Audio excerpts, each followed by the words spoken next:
Le confort est le piège le plus dangereux de notre époque. Il t'endort, te murmure que tu as déjà fait assez, qu'il n'est pas nécessaire de faire plus d'efforts. Et pendant que tu l'écoutes, tu perds la force, la discipline et la vie réelle que tu pourrais être en train de construire. Parce que la vérité est celle-ci, ce qui te transforme n'est pas dans la facilité, mais dans ce que tu fais quand tout en toi demande à abandonner. La croissance personnelle ne se réalise pas dans un fauteuil ni dans le calme de la routine confortable. Elle se forge dans les moments où tu choisis de faire un pas de plus, quand tu décides de continuer malgré la fatigue, quand tu te relèves après une chute qui semblait finale. Ce choix répété encore et encore est ce qui durcit ton caractère et te rend impossible à briser. Le processus est silencieux. Il n'y a pas d'applaudissements, pas de reconnaissance immédiate. Personne ne te célèbre sur le chemin. Au contraire, il semble que rien ne change. Mais pendant que les autres se contentent, tu accumules une force invisible, comme des racines qui s'enfoncent profondément dans la terre avant que l'arbre n'apparaisse. Quand il finit par pousser, personne ne comprend comment cela s'est produit, mais tu sais que c'était le résultat de chaque moment où tu n'as pas cédé. Ici, nous n'allons pas parler de motivations éphémères, ni de promesses vides. Nous allons parler de résistance réelle, de patience qui se transforme en pouvoir, de discipline qui devient ta marque. Parce que la vraie victoire n'est pas à l'extérieur, dans les trophées ou les éloges, mais à l'intérieur. En sachant que tu as été capable de résister, d'insister et de te relever. Reste jusqu'à la fin. Parce que ce qui suit, ce sont 8 pratiques stoïciennes qui vont te montrer comment résister au confort et faire confiance à ce processus invisible qui, bien que personne ne le voie au début, finit par construire la version la plus forte de toi-même. 1. Démasque le mensonge du confort. Le confort est comme une vieille chaise que tu connais par cœur. Ce n'est pas la plus belle, ni la plus saine pour ton dos. Mais tu t'y assieds parce que c'est facile, parce que c'est proche, parce qu'elle ne demande rien. Le problème est que plus tu passes de temps assis là, plus il devient difficile de te lever. Et quand tu décides enfin de le faire, tu as déjà perdu de la force, de la direction et de l'ambition. Le confort se déguise en repos. Mais en réalité, c'est un piège lent qui détruit ta discipline sans que tu t'en rendes compte. Il n'entre pas avec violence, il n'en a pas besoin. Il s'installe avec des sourires, des justifications douces, des excuses élégantes. Il te dit que tu le mérites, que tu en as déjà fait assez, qu'il n'y a pas de hâte. Et quand tu le crois, tu tombes.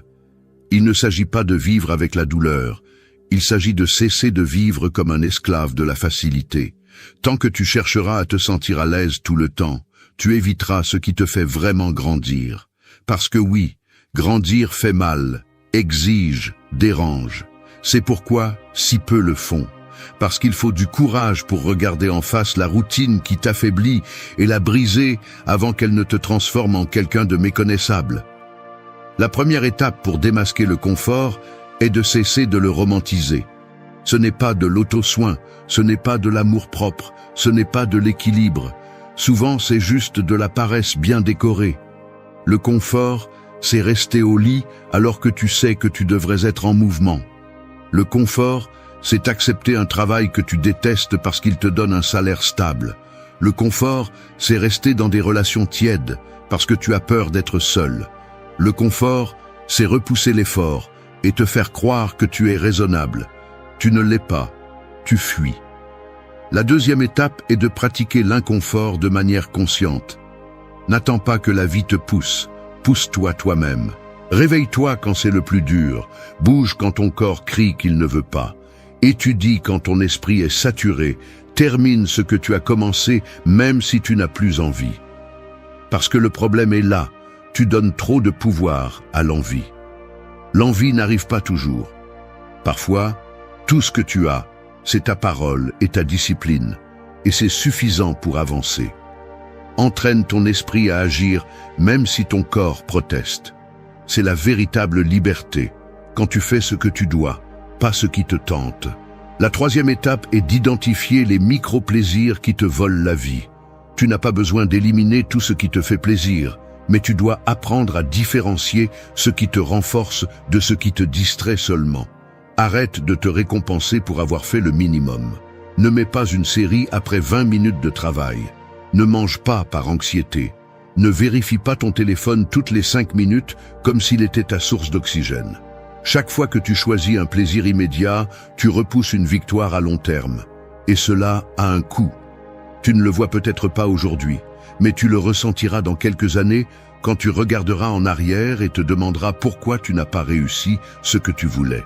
Ce n'était pas un manque de talent, c'était un excès de confort. La dernière étape est de te défier chaque jour. N'attends pas de grandes batailles. La guerre se gagne dans la simplicité, en te levant quand il n'y a pas de témoins, en donnant le meilleur de toi-même quand personne ne t'y oblige, en étant ferme quand tout en toi veut t'abandonner. Si tu arrives à faire cela, alors tu es déjà au-dessus de la moyenne, parce que la plupart des gens restent à rêver, à planifier, à parler. Peu agissent, peu résistent. Peu décident de se mettre volontairement mal à l'aise pour devenir plus fort. Ne te mets pas à l'aise, ne t'endors pas, ne te trompe pas. Le confort est doux au début, mais amer dans la mémoire. 2. Fais le pas que la plupart n'osent jamais faire.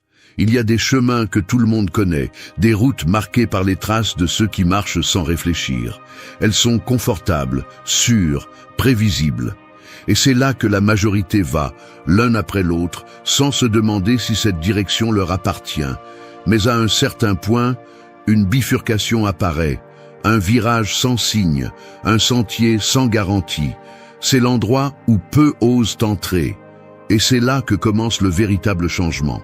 Parce qu'avancer quand tout est clair est facile, mais faire le pas que personne ne veut faire demande du courage, de la vision et de la détermination.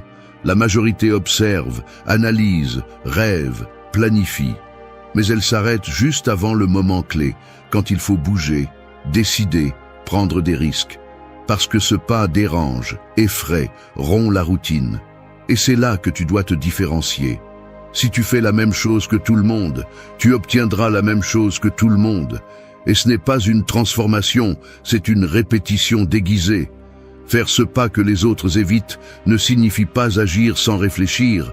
Cela signifie agir malgré la peur. La peur sera là.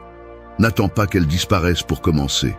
Ce que tu dois faire, c'est bouger avec elle, la porter sur ton dos si nécessaire, mais ne pas laisser qu'elle te paralyse. Le premier conseil est clair. Prends des décisions qui te dérangent, mais qui sont en accord avec ce que tu veux construire. Pas avec ce qui te convient aujourd'hui, mais avec ce qui va te soutenir demain.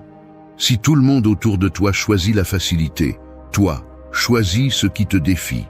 Ne fuis pas le sacrifice. Le sacrifice intelligent ne te prend pas, il te façonne. Deuxième conseil, arrête de demander la permission pour avancer. Beaucoup de gens se retiennent en attendant la validation des autres. Ils veulent que quelqu'un leur dise que c'est le bon moment, qu'ils font bien les choses, qu'ils ne vont pas se tromper. Mais cela n'arrivera pas. Si tu as besoin de l'approbation externe pour agir, tu ne bougeras jamais librement. Apprends à être ton propre signal de départ. Personne ne te donnera le feu vert pour grandir, parce que ta croissance dérange ceux qui n'osent pas. Troisième conseil, accepte que le pas inconfortable ne donnera pas de résultats immédiats. Si tu attends une récompense instantanée, tu abandonneras très vite. Quand tu oses faire ce que peu font, tu entres dans un territoire inconnu. Le progrès là n'est pas linéaire. Il y aura des jours où tu te sentiras perdu, tu douteras, tu penseras que c'était une erreur. Et c'est justement là que tu dois résister. Parce que cette confusion initiale fait partie du processus de construction. La majorité abandonne à ce stade. Toi, non. Tu continues. Quatrième conseil, entoure-toi de véritables inconforts, pas de discours. Beaucoup parlent de dépassement de soi, mais s'entourent de gens qui pensent pareil, qui vivent pareil, qui ne les confrontent pas. Si tu veux faire un pas différent, tu as besoin d'un autre type d'environnement. Des personnes qui l'ont déjà fait, qui te défient, qui te disent ce que tu ne veux pas entendre. Si tout le monde dans ton cercle est à l'aise, tu le seras aussi. Change d'environnement ou tu finiras par t'adapter à un qui ne te demande rien. Et le dernier conseil, grave-toi ceci. Si le pas que tu veux faire ne te fait pas peur, il n'est probablement pas si important. La peur est un signe que tu sors de l'ordinaire. Ne la vois pas comme un ennemi. Considère-la comme un indicateur que tu vas dans la direction de quelque chose qui en vaut la peine. Fais ce pas. Pas demain. Pas quand ce sera plus facile. Aujourd'hui. Même si ta voix tremble. Même si tu n'as pas tout clair. Même si personne ne t'accompagne. Parce que ce pas que les autres ne font pas, c'est le même qui peut changer ta vie complètement.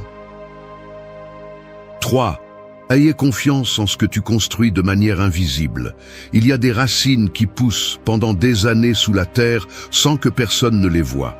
Elles ne font pas de bruit, ne demandent pas de reconnaissance, ne brillent pas. Mais quand cet arbre finit par percer la surface, il est déjà inarrêtable. Il est soutenu par tout ce qui s'est passé en silence.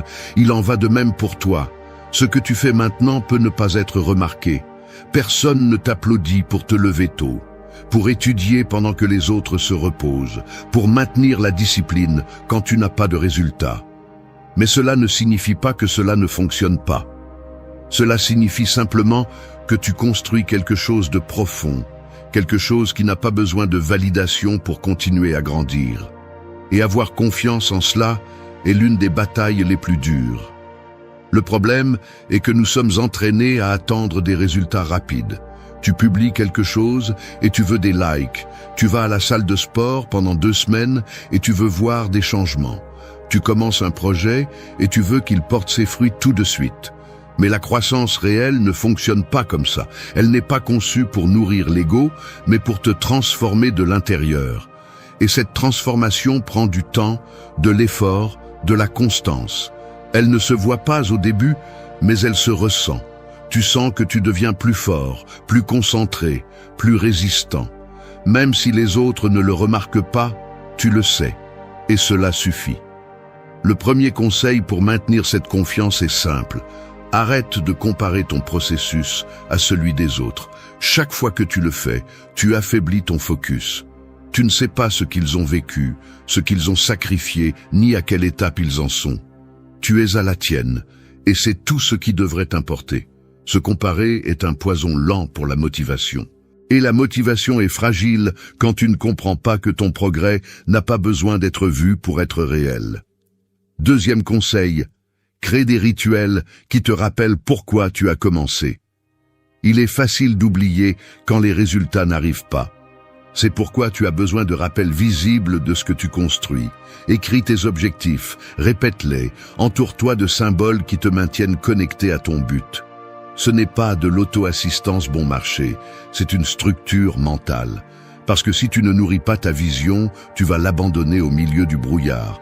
Et le brouillard apparaît toujours quand tu es sur le point de repousser tes limites. Troisième conseil, continue à bouger même si tu ne te sens pas motivé. C'est là que la plupart des gens échouent. Ils s'arrêtent parce qu'ils ne ressentent pas la même chose qu'au début. Mais il ne s'agit pas de ressentir, il s'agit d'agir. La discipline consiste à continuer quand tu n'es plus inspiré, quand ce n'est plus excitant. Si tu ne fais les choses que quand tu en as envie, alors ton progrès dépendra toujours de ton humeur émotionnelle. Et c'est une énorme faiblesse. Aie confiance en ce que chaque jour compte, même ceux qui semblent inutiles. Quatrième conseil, entoure-toi de silence. Ne raconte pas tout à tout le monde. N'explique pas ton processus à ceux qui ne le comprennent pas. Parce que souvent, la pression vient du fait de vouloir prouver quelque chose avant l'heure. Mais ce que tu construis n'est pas fait pour impressionner, c'est fait pour te soutenir. La vraie croissance n'a pas besoin de publicité. Elle a besoin de concentration, de patience et de constance. Apprends à apprécier cet espace où seul toi sais ce que tu fais. Parce que c'est là que se forme la vraie force. Et le dernier conseil, arrête de douter de toi simplement parce que tu ne vois pas encore les fruits. Aie confiance en la semence. Aie confiance en chaque nuit que tu as passé à t'efforcer pendant que les autres dormaient. Aie confiance en cette fatigue que personne ne comprend, en cette constance que personne n'applaudit, en cet effort qui semble invisible. Parce que même si cela ne se voit pas maintenant, Un jour, tout cela va exploser. Et quand cela arrivera, il ne sera plus possible de le cacher. L'invisible, quand il est soutenu, devient inévitable. Aie confiance en cela. Et continue. 4. Transforme la patience en ton pouvoir secret. Le temps est comme une rivière que l'on ne peut pas forcer. Tu peux lui crier dessus, tu peux le maudire, tu peux essayer de le pousser, mais son rythme ne change pas à cause de ton anxiété. Et pourtant, la rivière arrive toujours là où elle doit arriver. La patience, c'est ça. Ce n'est pas de la passivité ni de la résignation, c'est une force intérieure contenue. C'est savoir que tout ce qui vaut la peine nécessite son rythme et sa maturation. C'est l'art de ne pas te trahir pendant que tu attends que ce que tu construis prenne forme. La plupart se désespèrent trop tôt. Ils veulent les résultats maintenant. Ils veulent sentir le changement dans le corps, dans l'esprit, dans la vie. Et comme ils n'arrivent pas à la vitesse qu'ils désirent, ils abandonnent. Ils changent de but, de routine, de dessein. Et ainsi, ils n'accomplissent jamais rien, parce qu'ils ne comprennent pas que le véritable pouvoir n'est pas dans la course rapide, mais dans la résistance plus longue que les autres. La patience est ce muscle mental que peu entraînent, mais ceux qui l'ont dominent tout processus. Premier conseil, arrête de compter les jours. Quand tu te concentres trop sur le résultat, tu perds la valeur du processus. Le progrès n'est pas toujours visible, et le mesurer de manière obsessionnelle ne génère que de la frustration. Au lieu de te demander quand ça va marcher, concentre-toi sur la répétition de ce que tu sais qui te construit. Si tu fais ce qui est correct encore et encore, le résultat va arriver. Pas quand tu le voudras, mais quand il le devra. Point.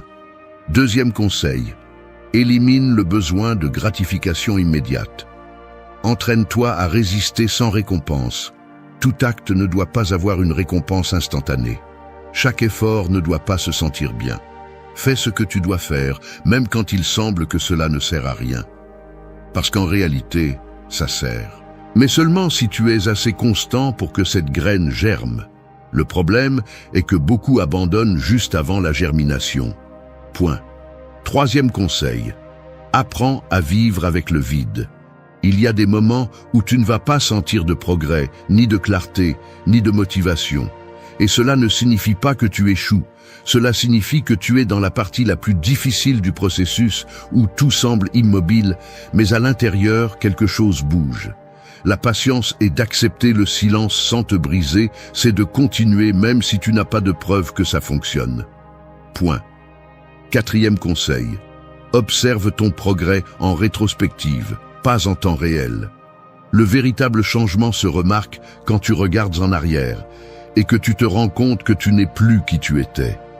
Que ton esprit est plus fort, que tes habitudes sont plus solides, que ta capacité à résister a grandi. Tu ne vois pas cela jour après jour, tu le vois après des semaines, des mois. Mais pour arriver à ce point, tu dois persévérer. Point. Dernier conseil, utilise la patience comme stratégie, pas comme punition. Il ne s'agit pas d'attendre assis. Il s'agit d'agir calmement, de ne pas te précipiter pour prouver quoi que ce soit, de ne pas brûler les étapes par anxiété. Celui qui se désespère se sabote. Celui qui fait confiance au rythme avance sans perdre d'énergie. La patience n'est pas une faiblesse, c'est la maîtrise émotionnelle. Et celui qui maîtrise ses émotions maîtrise sa vie. Point. Être patient n'est pas rester immobile. C'est bouger sans désespérer, agir sans crier, construire sans chercher des applaudissements. C'est avoir confiance en ce que tu fais, même si cela ne porte pas encore de fruits, cela prend des racines profondes. Et cela, même si on ne le voit pas, c'est le pouvoir dans sa forme la plus pure. Point. 5. Fais de chaque chute un nouveau départ. La vie ne te brise pas seulement une fois, elle le fait par étapes, avec précision, avec des moments que tu ne vois pas venir. Parfois, elle te plie d'un coup, d'autres fois, elle t'use lentement de l'intérieur. Mais il y a toujours ce moment où quelque chose tombe. Tes plans, ta confiance, ta force. Et là, à ce point précis où beaucoup abandonnent, c'est là que commence la véritable transformation. Car ce n'est pas la chute qui te définit, c'est ce que tu fais juste après. Tomber n'est pas une erreur. Rester au sol, oui. Car chaque chute a un message que tu n'entends que si tu oses lever la tête. Ce n'est pas facile, je le sais. Parfois, ça fait tellement mal que la dernière chose que tu veux, c'est continuer. Mais dans cette décision, dans ce moment cru où tu choisis de réessayer, naît une version plus forte de toi. Celle qui ne dépend plus de l'approbation de personne, ni du résultat immédiat, ni de l'environnement parfait. Celle qui se construit avec des cicatrices et non avec des promesses vides. Point. Premier conseil, arrête de maudire ce qui t'a renversé.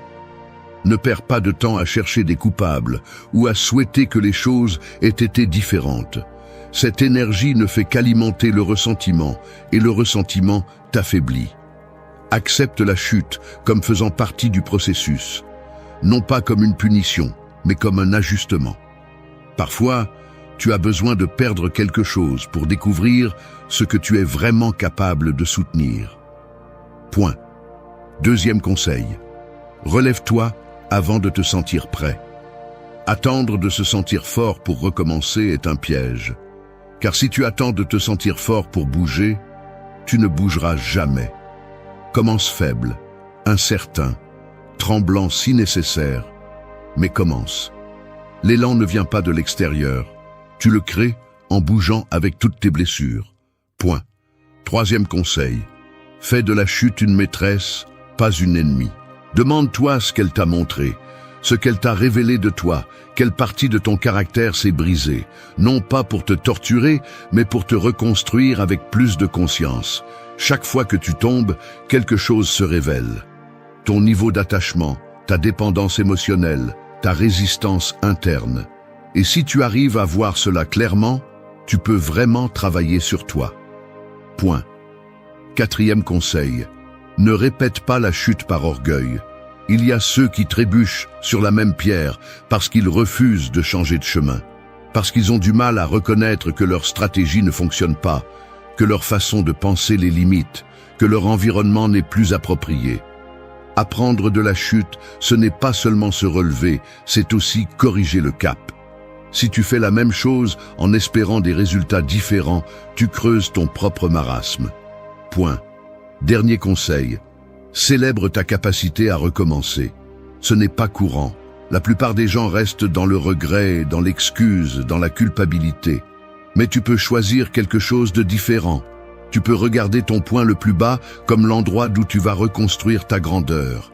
Tu n'as pas besoin que personne ne le comprenne. Tu as juste besoin de ne pas abandonner. Car chaque chute est une invitation à te refaire avec plus de force, plus de clarté et plus de décision. Point. Tu n'es pas brisé, tu es en train d'être redessiné. Tu n'es pas perdu, tu es sur le terrain où se forgent les véritables changements. Tu n'es pas en retard, tu apprends à bouger avec du poids. Fais de chaque chute une base, pas une tombe. Car la chute n'est pas la fin, c'est juste le moment précis où commence ton nouveau départ. Point. 6. Fais taire le bruit qui t'affaiblit. Un esprit saturé est comme une pièce pleine de voix qui parlent en même temps. Certaines crient, d'autres murmurent, certaines répètent la même chose encore et encore. Tu ne peux pas penser, tu ne peux pas décider, tu ne peux pas écouter ta propre conscience. Le problème est que tu as vécu si longtemps avec ce bruit que tu le confonds avec ton identité. Tu penses que cette anxiété constante, ce doute, cette critique interne font partie de toi. Mais ce n'est pas le cas. Ce sont des interférences accumulées de tout ce que tu as laissé entrer sans filtre. Opinions d'autrui, jugements familiaux, messages des réseaux sociaux, voix du passé. Et si tu n'apprends pas à faire taire ce bruit, il te consume de l'intérieur. Point. Le bruit ne vit pas seulement à l'extérieur, il est aussi en toi, déguisé en pensées répétitives qui te volent de l'énergie. Des pensées comme « je ne suis pas assez bon », « je perds mon temps », « les autres avancent plus vite, pourquoi continuer ?» Elles ne proviennent pas toujours de ton essence. Beaucoup viennent de ce que tu as entendu pendant des années. Et si tu ne fais pas une coupure, si tu n'établis pas de contrôle, tu finis par vivre selon une narration que tu n'as même pas écrite. Point. Premier conseil, réduis l'exposition à des stimuli inutiles. Ton esprit n'est pas conçu pour absorber tout ce que tu vois et entends en une journée. Tu n'as pas à avoir un avis sur chaque sujet. Tu n'as pas besoin de savoir tout ce qui se passe. Tu n'as pas besoin de continuer à te comparer à des vies éditées. Commence par limiter le temps que tu passes devant les écrans. Il ne s'agit pas d'éteindre le monde, mais d'apprendre à choisir ce qui mérite ton attention. Ce qui entre par tes yeux et tes oreilles affecte ce que tu penses, ce que tu ressens et comment tu agis. Point. Deuxième conseil, pratique le vrai silence. Je ne parle pas seulement d'éteindre le téléphone ou d'être seul dans une pièce. Je parle d'apprendre à être avec toi, sans distraction, sans musique, sans conversation, sans remplir chaque seconde avec quelque chose d'externe. 5 minutes par jour en silence complet te montre l'état réel de ton esprit. Si tu ne peux pas supporter cela, c'est que le bruit interne te domine déjà, et cela doit changer. Le silence n'est pas vide, c'est de l'espace pour écouter ce qui compte. Point. Troisième conseil, remets en question chaque pensée négative avant de l'accepter comme vérité. Ton esprit peut te mentir avec des arguments très convaincants. Il peut déguiser la peur en logique, l'insécurité en prudence, la paralysie en analyse. Chaque fois que tu te surprends à répéter une idée qui t'affaiblit, arrête-toi. Demande-toi d'où elle vient, si elle te sert, si elle t'aide à avancer. Toutes les pensées ne méritent pas de rester. Certaines sont là simplement parce que tu les as laissées entrer sans résistance. Point. Quatrième conseil, protège ton environnement mental comme tu protèges ta maison. Tu ne laisses pas n'importe qui entrer dans ton espace personnel, alors pourquoi laisses-tu n'importe qui habiter tes pensées? Il y a des gens qui ne savent parler qu'à partir de la peur, de la plainte ou de la médiocrité. Si tu passes du temps avec eux, leur énergie devient la tienne. Tu n'as pas besoin de les haïr ni de les confronter. Tu as juste besoin de mettre de la distance et de t'entourer de stimuli qui t'élèvent, pas qui te tirent vers le bas. Point. Dernier conseil. Deviens le filtre de ton esprit. Tu ne peux pas contrôler tout ce qui se passe à l'extérieur de toi, mais tu peux décider de ce que tu conserves à l'intérieur. Chaque pensée que tu laisses grandir en toi a des conséquences. Si tu sèmes la peur, tu récoltes la paralysie. Si tu sèmes le doute, tu récoltes l'abandon. Mais si tu sèmes la concentration, la clarté et la conviction, ce que tu construis sera solide. Le bruit sera toujours là, mais c'est toi qui décides si tu lui donnes du volume ou si tu l'éteins. Point. Faire taire le bruit ne signifie pas te retirer du monde. C'est prendre le contrôle de ton esprit pour qu'il cesse d'être un champ de bataille et devienne ton refuge. 7. Sois fidèle à ta propre parole. La parole est comme une épée. Si elle est aiguisée et utilisée avec honneur, elle coupe le faux, ouvre des chemins, protège ce qui compte. Mais si elle est rouillée, si elle est lancée sans intention, sans engagement, elle finit par se retourner contre toi. Il n'y a rien qui affaiblit plus la force intérieure que de te promettre quelque chose et de ne pas le tenir. Car chaque fois que tu dis que tu feras quelque chose et que tu ne le fais pas, tu t'apprends à toi-même que tes paroles n'ont pas de valeur. Et si toi-même tu ne crois pas en ce que tu dis, personne d'autre ne le fera. Point. Il ne s'agit pas seulement de grandes promesses. Le dommage s'accumule dans le petit.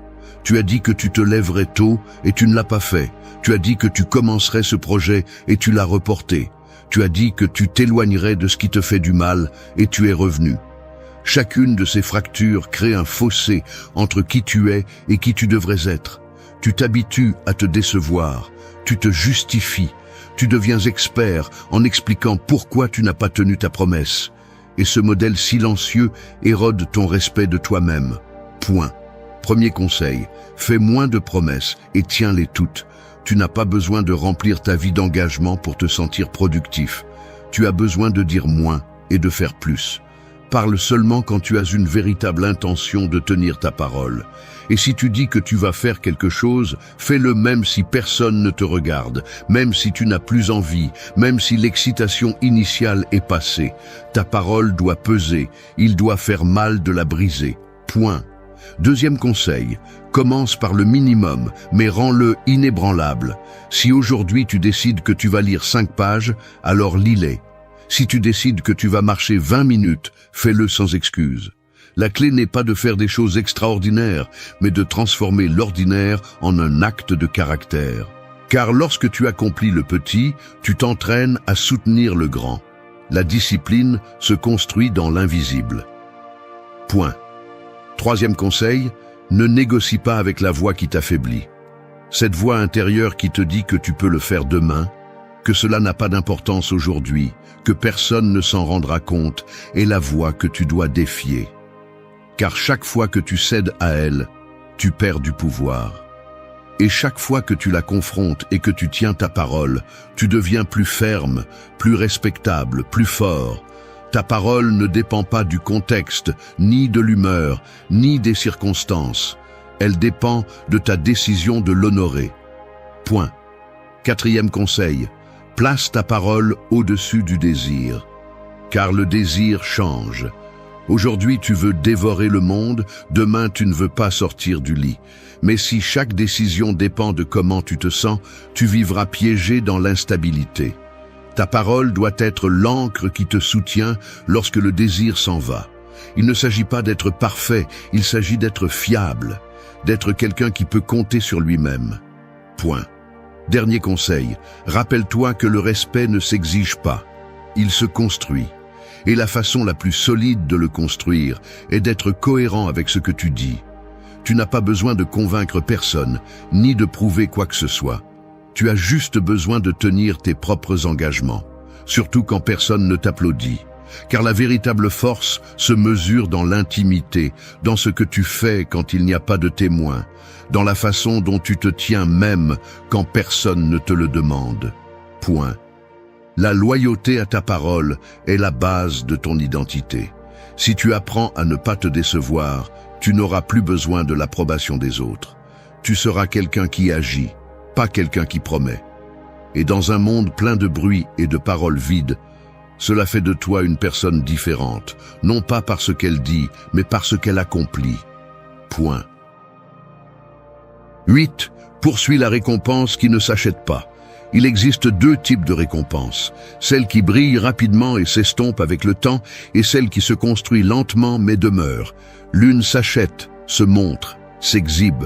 L'autre se gagne en silence et toi seul sais combien elle vaut.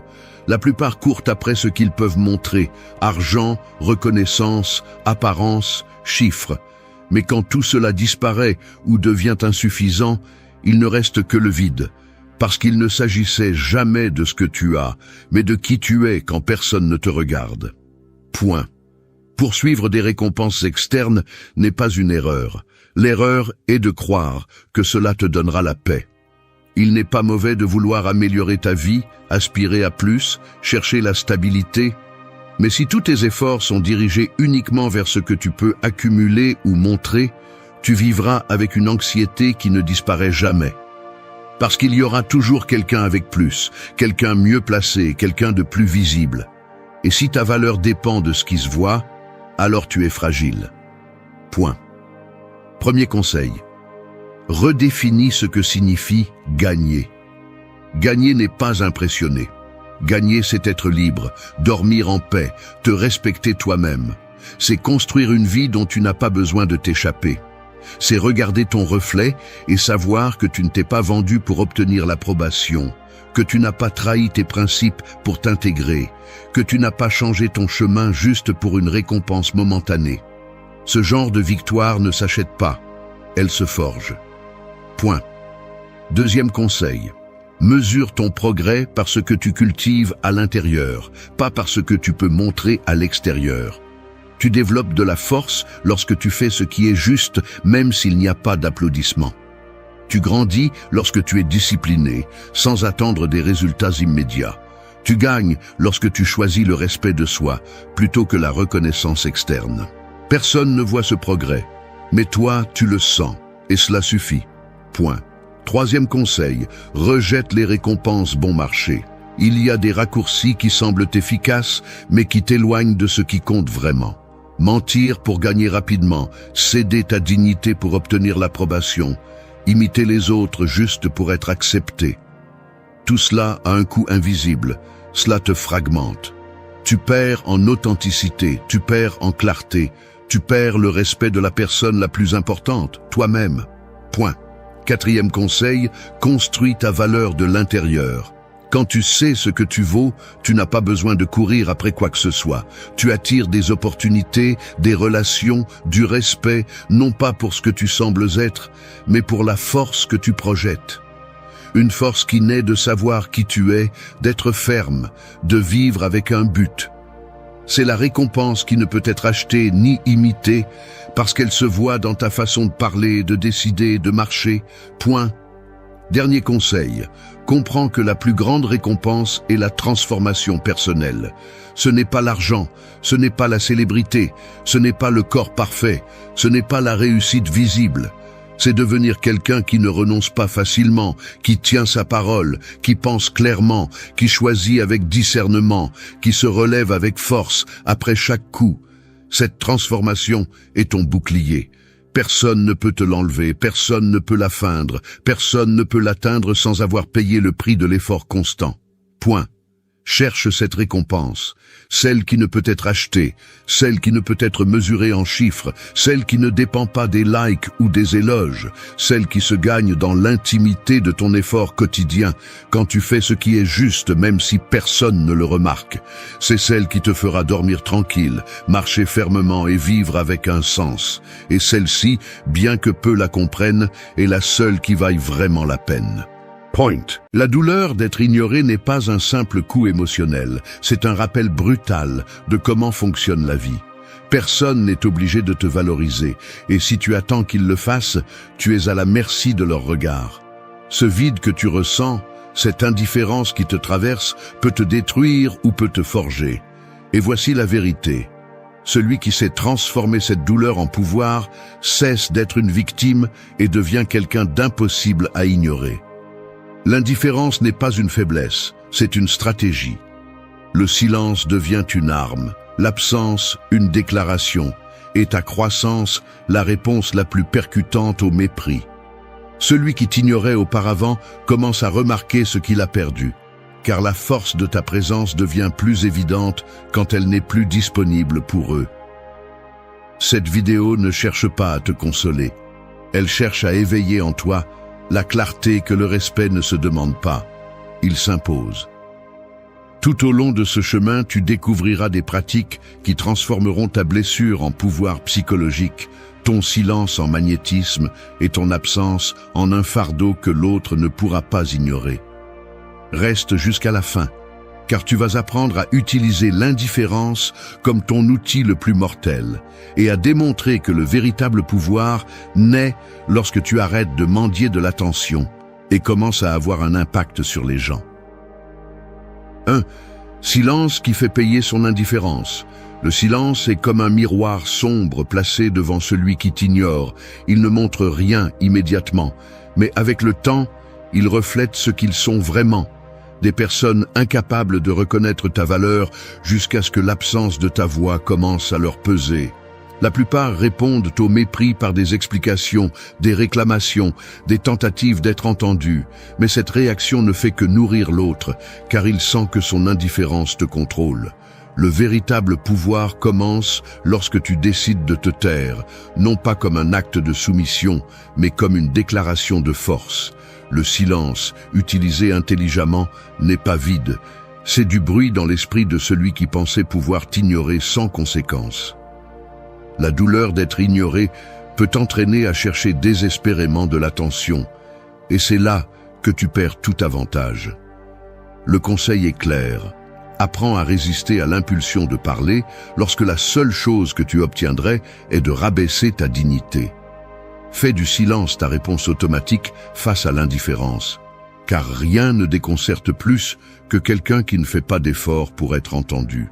Le silence crée un espace inconfortable, oblige l'autre à se demander si tu as encore quelque chose à dire ou si ce qu'ils ont ignoré était plus précieux qu'ils ne le pensaient.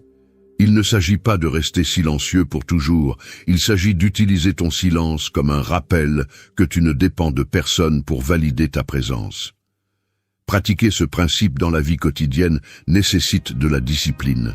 La prochaine fois que tu ressens le désir de réclamer de l'attention, arrête-toi et compte jusqu'à 10, garde tes mots et observe l'inconfort du vide que tu crées. Lorsque tu es dans une conversation où quelqu'un minimise ton opinion, respire, tais-toi et soutiens ton regard. Laisse le poids du silence parler pour toi. Ce simple geste projette plus de pouvoir que n'importe quel discours chargé de justification. Et si tu crains que le silence te rende faible, rappelle-toi que les gens craignent plus ce qu'ils ne peuvent pas lire que ce qui est clairement dit. Le mystère a toujours plus d'impact que l'explication. Le silence fonctionne aussi comme un filtre. Ceux qui te valorisent vraiment sauront interpréter ton silence comme un signe de maturité, pas comme un renoncement. En revanche, ceux qui cherchaient seulement à te manipuler sentiront qu'ils perdent le contrôle parce que leur indifférence ne parvient plus à bouger tes émotions. Voici la clé. N'utilise pas le silence comme une punition. Utilise-le comme un outil pour retrouver l'équilibre. Tu ne punis personne, tu laisses l'autre écouter son propre écho dans l'absence de ta voix. Pour maintenir cette pratique, entoure-toi de rappels qui renforcent ton autocontrôle. Tu peux écrire dans ton cahier une phrase simple « Mon silence est ma force ». Lis-la chaque matin pour entraîner ton esprit à répondre avec fermeté. Au final, l'indifférence fait mal parce qu'elle nous fait nous sentir invisibles, mais quand tu utilises le silence, l'invisibilité devient ton meilleur masque. Il n'y a rien de plus puissant que le désarroi de celui qui ne comprend pas pourquoi son mépris ne te brise plus. C'est alors que tu découvres que le silence n'est pas vide. C'est une déclaration d'indépendance. Et tôt ou tard, ce silence devient la dette que les autres devront payer avec leur propre inquiétude. 2. Absence qui multiplie ta valeur perdue. L'absence ressemble à une ombre qui n'est remarquée que lorsque la lumière change de direction. Tant que tu es présent, ta valeur peut sembler évidente ou même ignorée. Mais lorsque tu décides de te retirer fermement, ton espace vide devient un rappel constant de ce que tu signifiais. C'est une erreur de croire que d'être toujours disponible te rendra indispensable. En réalité, la disponibilité absolue diminue ta valeur parce que l'autre suppose que ton attention ne manquera jamais. L'absence stratégique, en revanche, transforme chaque moment où tu n'es pas là en une mesure exacte de ton importance. Quand quelqu'un t'ignore, la tentation naturelle est de te rapprocher davantage, d'insister, de prouver que tu existes. Cette réaction ne fait qu'approfondir l'indifférence, car elle confirme que ta présence ne coûte rien. La première leçon pratique est d'apprendre à créer de la distance sans tomber dans le ressentiment. Retire-toi naturellement, sans grandes explications, cesse d'être dans les endroits où tu cherchais à être reconnu et laisse le vide travailler pour toi. Ce retrait n'est pas une fuite, c'est une tactique qui transforme ton absence en preuve de ce que l'autre perd. L'absence multiplie ta valeur car elle oblige la mémoire à agir. Quand tu n'es plus là, chaque détail de ta compagnie commence à grandir dans l'esprit d'autrui. Ce qui semblait petit devient énorme, ce qui était tenu pour acquis pèse maintenant. Pour appliquer ce principe dans la vie quotidienne, établis des limites claires dans ton temps et ton énergie. N'accepte pas toujours les invitations, ne réponds pas immédiatement à chaque message, ne sois pas disponible à tout moment. Apprends à dire non calmement, laisse des espaces d'attente et, surtout, montre-toi occupé à ta propre croissance. Quand ta vie ne tourne pas autour des autres, ton absence devient une déclaration d'indépendance. Un autre conseil pratique est de prendre soin de ce que tu laisses derrière toi après ton absence. Il ne s'agit pas seulement de disparaître, mais d'avoir semé auparavant une forte impression. Si tu es cohérent, discipliné et ferme, ton retrait sera ressenti comme une véritable perte. En revanche, si ta présence ne transmet pas de valeur, ton absence passera inaperçue. C'est pourquoi travaille sur toi-même pendant que tu n'es pas sur le radar de ceux qui t'ont ignoré. Consacre ce temps à améliorer ton physique, tes connaissances, ton caractère. Ainsi, quand ils te regarderont à nouveau, ils le feront avec surprise et respect, parce que ce qu'ils ont laissé partir s'est transformé en quelque chose de beaucoup plus solide. Il est important que tu comprennes que l'absence n'est pas une vengeance, c'est une stratégie. Tu ne disparais pas pour punir, tu disparais pour te retrouver et démontrer que ta valeur ne dépend pas de l'attention que tu reçois. Chaque jour où tu apprends à vivre sans mendier des regards, tu gagnes un terrain psychologique que personne ne peut te prendre. Applique ce principe aussi dans le social. Si dans un groupe tu remarques de l'indifférence, éloigne-toi un moment, reviens calmement et observe comment ta voix a maintenant plus de poids. La distance crée de l'attente et l'attente augmente toujours la valeur.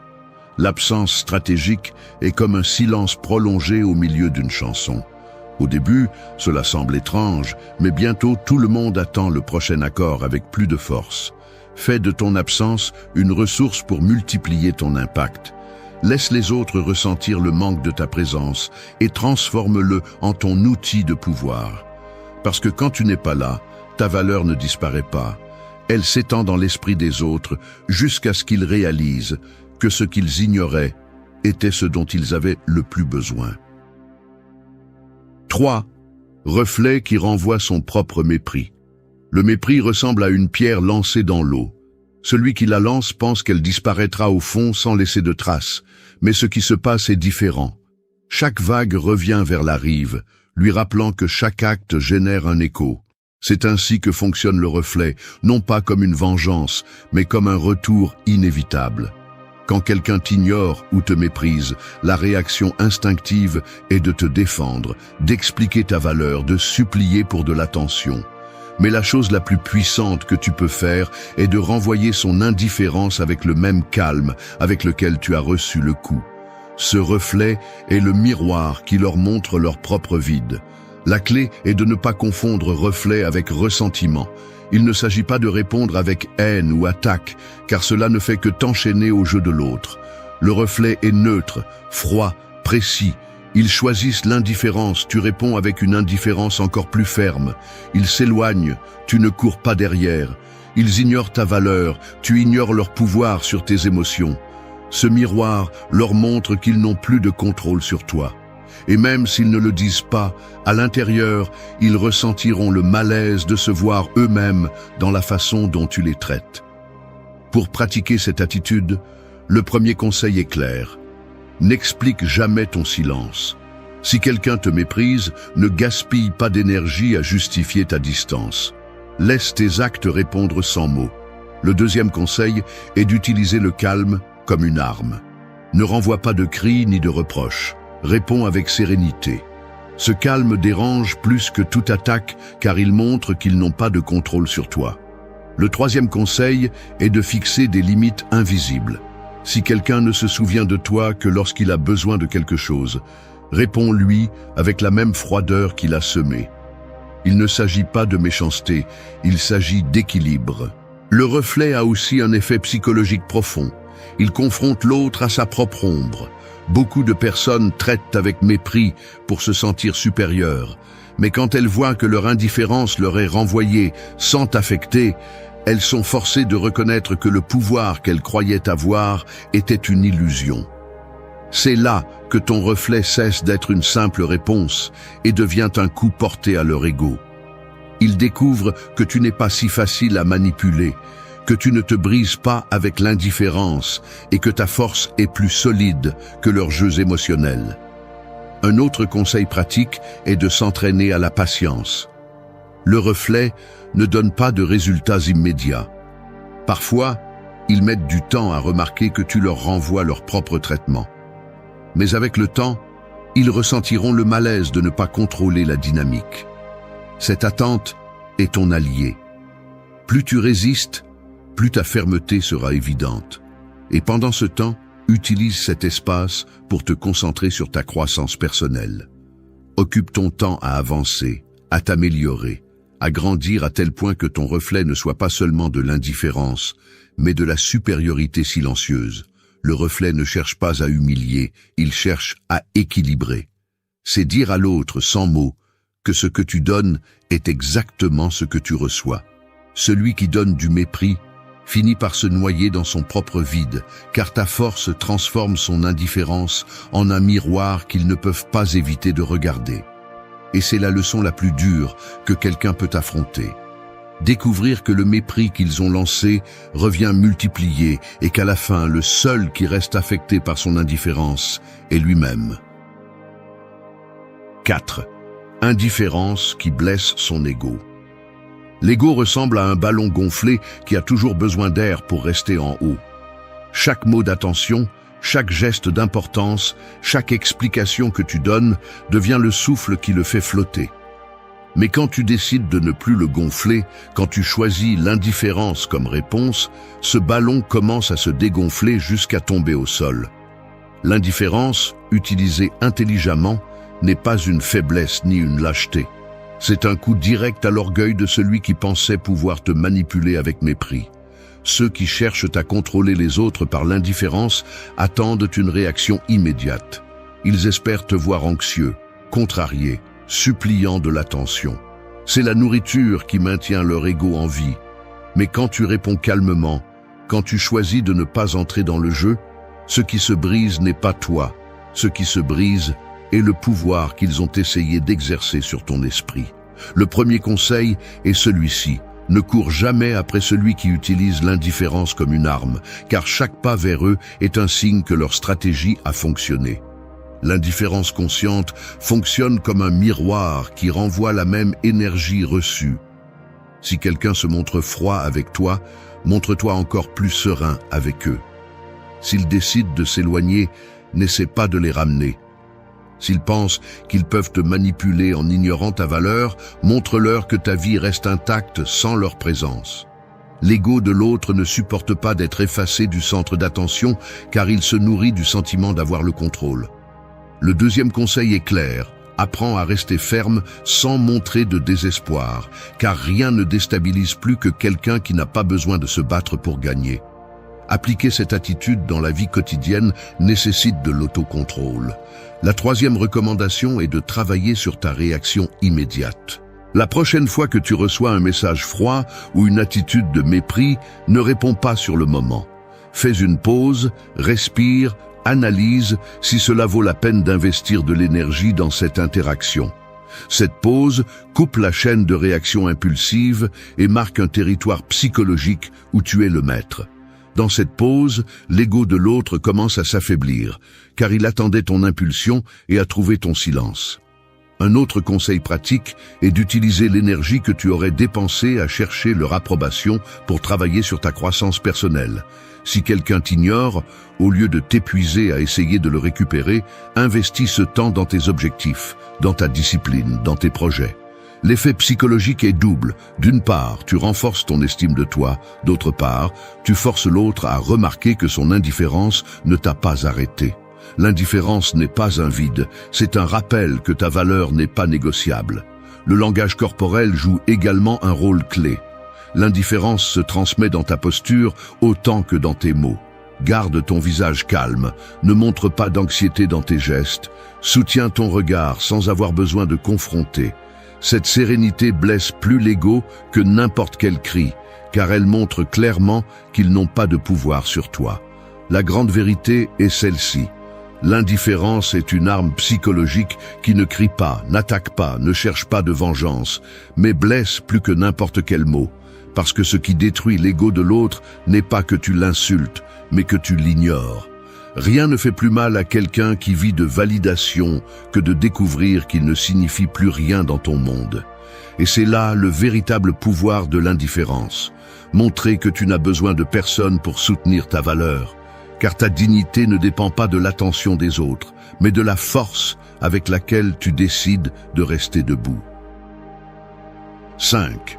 Croissance qui démontre ce qu'ils ont laissé partir. La croissance ressemble à un arbre qui continue de s'élever même si personne ne le regarde.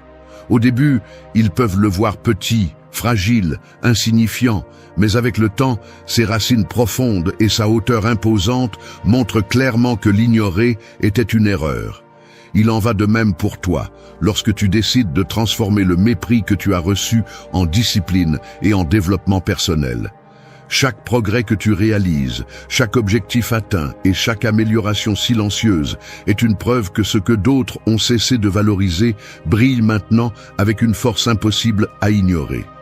L'erreur la plus courante est d'essayer de prouver sa propre valeur immédiatement, comme si tu devais convaincre ceux qui n'ont pas su la voir. Cette recherche de validation ne fait que t'épuiser. Le véritable pouvoir réside dans la croissance sans l'annoncer, dans le travail en silence et laisser tes résultats parler. L'indifférence fait mal, oui, mais elle peut devenir le carburant parfait pour allumer ta détermination. La première recommandation est claire. Utilise la douleur comme énergie, pas comme excuse. Demande-toi dans quel domaine de ta vie tu peux te renforcer et commence à construire à partir de là. Quand quelqu'un t'ignore, la chose la plus sage à faire est de concentrer ton attention sur ton propre progrès. Inscris-toi à un cours, investis du temps pour améliorer ta condition physique, développe une compétence que tu as toujours repoussée. Chaque pas que tu fais vers ta meilleure version est une déclaration silencieuse, qui résonne plus fort que n'importe quel reproche. La croissance personnelle a un effet magnétique, car elle montre que tu n'as pas besoin d'être reconnu pour avancer, que ton moteur interne est plus fort que n'importe quelle indifférence. Un autre conseil pratique est de documenter tes progrès. Écris tes objectifs dans un cahier et enregistre tes réalisations, aussi petites soient-elles. Cette habitude non seulement renforce ton estime de toi, mais te donne également une perspective claire de combien tu progresses. Le jour où tu croiseras à nouveau le chemin de ceux qui t'ont méprisé, tu n'auras pas besoin de dire quoi que ce soit. Ta transformation parlera pour toi. Et le plus puissant est que ce progrès ne sera pas une performance pour les autres. Ce sera un changement réel qui t'appartiendra entièrement. La croissance nécessite également de la patience. Tu ne verras pas les résultats du jour au lendemain, mais chaque habitude que tu construis est un investissement à long terme. La clé est la constance. Si tu entraînes ton corps pendant des mois, viendra le moment où ta force sera évidente. Si tu cultives des connaissances chaque jour, ta sagesse se reflètera dans tes paroles et tes décisions. Les gens peuvent ignorer une personne faible, mais ils ne peuvent pas ignorer quelqu'un qui s'est transformé en une version solide et disciplinée de lui-même. Un point essentiel est de ne pas tomber dans le piège de montrer ta croissance avec arrogance.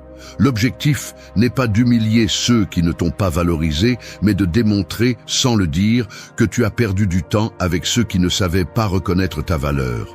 Laisse tes réalisations parler sans avoir besoin de crier. Cette humilité combinée à la progression a un impact plus grand, car celui qui t'a sous-estimé sera confronté à la vérité la plus douloureuse. Ils ont laissé partir quelqu'un qui brille maintenant sans avoir besoin de leur approbation. En fin de compte, la croissance que tu démontres est une victoire silencieuse. Tu n'as pas besoin de vengeance ni de confrontation, car la vie elle-même se charge de montrer ce que chacun a choisi. Tu as choisi d'avancer, ils ont choisi d'ignorer. Et quand les regards reviendront, car ils reviennent toujours, ils trouveront une version de toi plus forte, plus ferme et plus précieuse qu'ils n'auraient jamais imaginée. C'est le triomphe le plus éloquent.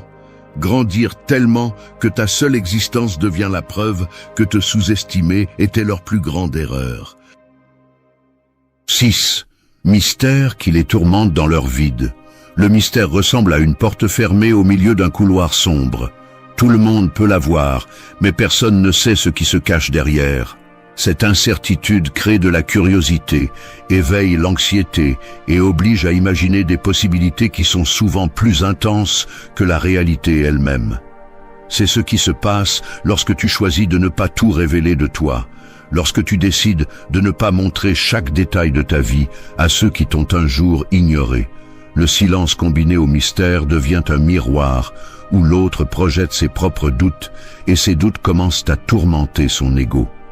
L'erreur la plus courante est d'essayer de montrer trop, comme si la transparence absolue garantissait le respect. Mais la vérité est que celui qui n'a pas su t'apprécier ne mérite pas un accès illimité à ton monde. C'est ici que le mystère entre en jeu comme outil psychologique. La première recommandation est de ne pas trop exposer ta vie personnelle. Ne publie pas chaque pas que tu fais, n'explique pas chaque décision, ne livre pas ta routine comme si c'était un livre ouvert. Lorsque les gens ne savent pas ce que tu fais, ils sont obligés de combler ce vide avec leur imagination. Et l'imagination exagère toujours. Le mystère se renforce également par la façon dont tu parles. Évite de te justifier. Évite de donner de longues explications sur tes choix. Si quelqu'un veut en savoir plus sur toi et que tu remarques qu'il t'ignorait auparavant, réponds calmement, avec peu de mots, avec des phrases qui posent plus de questions que de réponses. Ce style de communication ne signifie pas froideur, mais contrôle. Maintenir l'intérêt des autres ne vient pas de ce que tu donnes en excès, mais de ce que tu choisis de réserver. Un autre conseil pratique est de varier ta présence. Ne sois pas disponible de la même manière tout le temps. Parfois participe, parfois reste silencieux, parfois observe simplement. Cette irrégularité consciente crée un modèle que l'autre ne peut pas anticiper. Et quand ils ne peuvent pas t'anticiper, la curiosité commence, et avec elle, l'inconfort. Cet inconfort est du pouvoir, car il oblige l'autre à reconnaître que ton monde ne tourne plus autour de son attention. Le mystère se construit également à partir de ta croissance personnelle. Consacre du temps à t'améliorer dans des domaines où personne ne s'y attend. Apprends une nouvelle compétence, change ton style, renforce ton caractère. Lorsque les autres remarquent un changement mais ne savent pas d'où il vient, ils sentiront qu'il y a quelque chose en toi qui leur échappe. Cette sensation les attire et les déconcerte en même temps. N'oublie pas que l'inconnu a toujours plus de force que l'évident. Le point clé est de ne pas utiliser le mystère comme un jeu vide, mais comme une ressource de dignité. Il ne s'agit pas de manipuler, il s'agit de protéger ton énergie et de montrer que tout le monde n'a pas le droit de te connaître complètement. En réservant des parties de toi, tu poses des limites invisibles qui renforcent ta valeur. Parce que ce qui n'est pas facilement donné est plus apprécié. Celui qui t'ignorait auparavant commence à sentir qu'il a perdu l'accès à quelque chose qui est maintenant devenu inaccessible. Au final, le mystère est l'art de laisser des espaces en blanc. Et ces espaces deviennent un tourment pour ceux qui pensaient pouvoir t'ignorer sans conséquence. Ils découvrent qu'ils ne savent plus qui tu es vraiment, que tes pas ne sont pas prévisibles et que ta vie continue d'avancer loin de leur contrôle. C'est la blessure la plus profonde pour leur ego, comprendre que ce qu'ils ont méprisé est maintenant un énigme impossible à déchiffrer et que toi, en silence, tu es le maître absolu de cet inconnu. 7. Concentrez-vous sur vous-même, cela les efface de votre centre. La concentration ressemble à la lumière d'un phare au milieu de la tempête. Tandis qu'elle pointe vers l'essentiel, tout le reste dans l'ombre. Lorsque vous décidez de diriger votre attention vers votre propre chemin et non vers ceux qui vous ont ignoré, cette lumière interne efface leur présence de votre centre. Les gens pensent que le pouvoir réside dans le fait d'être reconnu par les autres, mais la vérité est plus dure et plus libératrice. Le véritable pouvoir réside dans le fait de se reconnaître soi-même. Chaque fois que vous donnez la priorité à ceux qui vous méprisent, vous éteignez votre propre lumière pour éclairer un coin qui ne mérite pas votre énergie. Le conseil est direct. Réorganisez votre vie de manière à ce que vous soyez la chose la plus importante.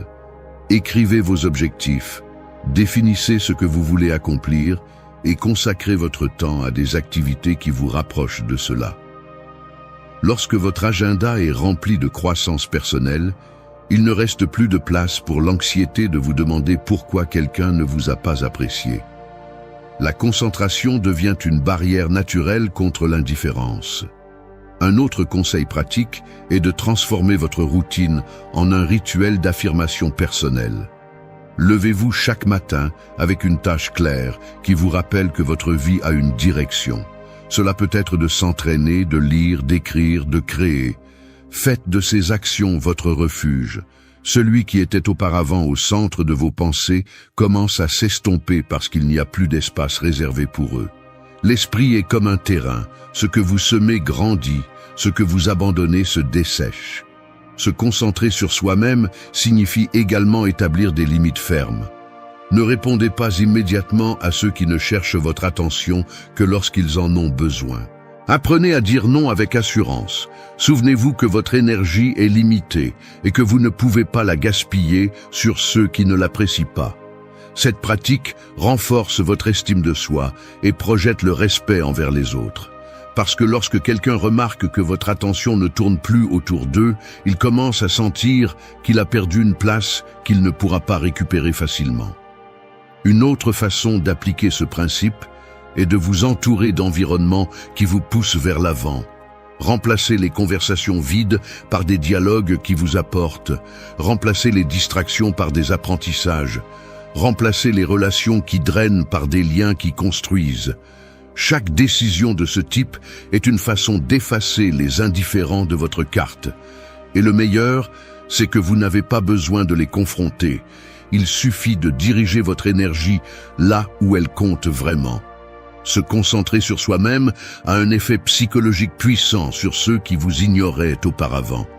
Ils découvrent que vous n'êtes plus accessible, qu'ils ne peuvent plus manipuler votre temps ni votre esprit, que vous avez perdu l'habitude de tourner autour de leur indifférence.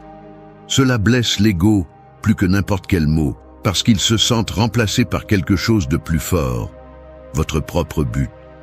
Et il n'y a pas de punition plus grande que de remarquer que quelqu'un que vous avez méprisé s'épanouit maintenant sans vous au centre de sa vie. En fin de compte, concentrer votre vie sur vous-même est un acte de liberté. Vous n'avez pas besoin d'explications ni de discours, car votre croissance est la réponse la plus claire. Lorsque votre lumière brille vers l'intérieur, il reste dans l'ombre. Et cette ombre est le rappel qu'ils n'ont plus de pouvoir sur vous, parce que vous avez choisi d'occuper la place qui aurait toujours dû être la vôtre, le centre de votre propre existence. 8. Réponse calculée qui renverse le jeu. La réponse calculée ressemble à un coup d'échec. Peu importe combien on t'attaque, ce qui définit la partie n'est pas la pression du moment, mais le mouvement que tu fais après avoir réfléchi calmement. Celui qui t'ignore attend ta réaction impulsive, ton désespoir, ta tentative d'attirer son attention. Mais quand au lieu d'exploser, tu choisis de répondre avec une froideur stratégique, le contrôle change de main. L'indifférence qu'ils ont essayé d'utiliser contre toi devient une arme que tu manies maintenant. L'erreur la plus courante est de répondre immédiatement, avec des émotions à vif. C'est là que tu cèdes ton pouvoir. La première recommandation est simple, fais une pause avant de répondre. Cette pause est ton avantage, car elle te permet d'analyser si cela vaut la peine de répondre ou si le silence est plus puissant. Une réponse calculée ne signifie pas toujours des mots. Parfois cela signifie garder le silence au moment exact pour que l'autre ressente le poids de ne pas avoir de contrôle sur toi. Quand tu décides de parler, fais-le avec clarté et fermeté, sans explications inutiles. Utilise des phrases courtes, sûres, qui transmettent que tu sais exactement ce que tu penses. Si quelqu'un cherche à te provoquer avec mépris, ton ton doit être calme et direct, sans besoin de hausser la voix. Ce style de communication désarme, car il montre que ton esprit n'a pas été emporté par la manipulation émotionnelle. Un autre conseil pratique est de choisir les bons moments pour répondre. Tu n'as pas à être disponible pour chaque tentative de contact. S'ils t'écrivent après t'avoir ignoré, ne réponds pas tout de suite. Attends, laisse-les ressentir l'incertitude de ton temps. Ce retard n'est pas une vengeance, c'est une stratégie. Il montre que ton attention n'est pas en solde, que ton énergie est gérée et que tout le monde ne peut pas y accéder quand il le souhaite. La réponse calculée consiste également à ne rendre que ce qui est juste, jamais plus que ce que tu reçois. Si quelqu'un te donne de la froideur, rends de la froideur.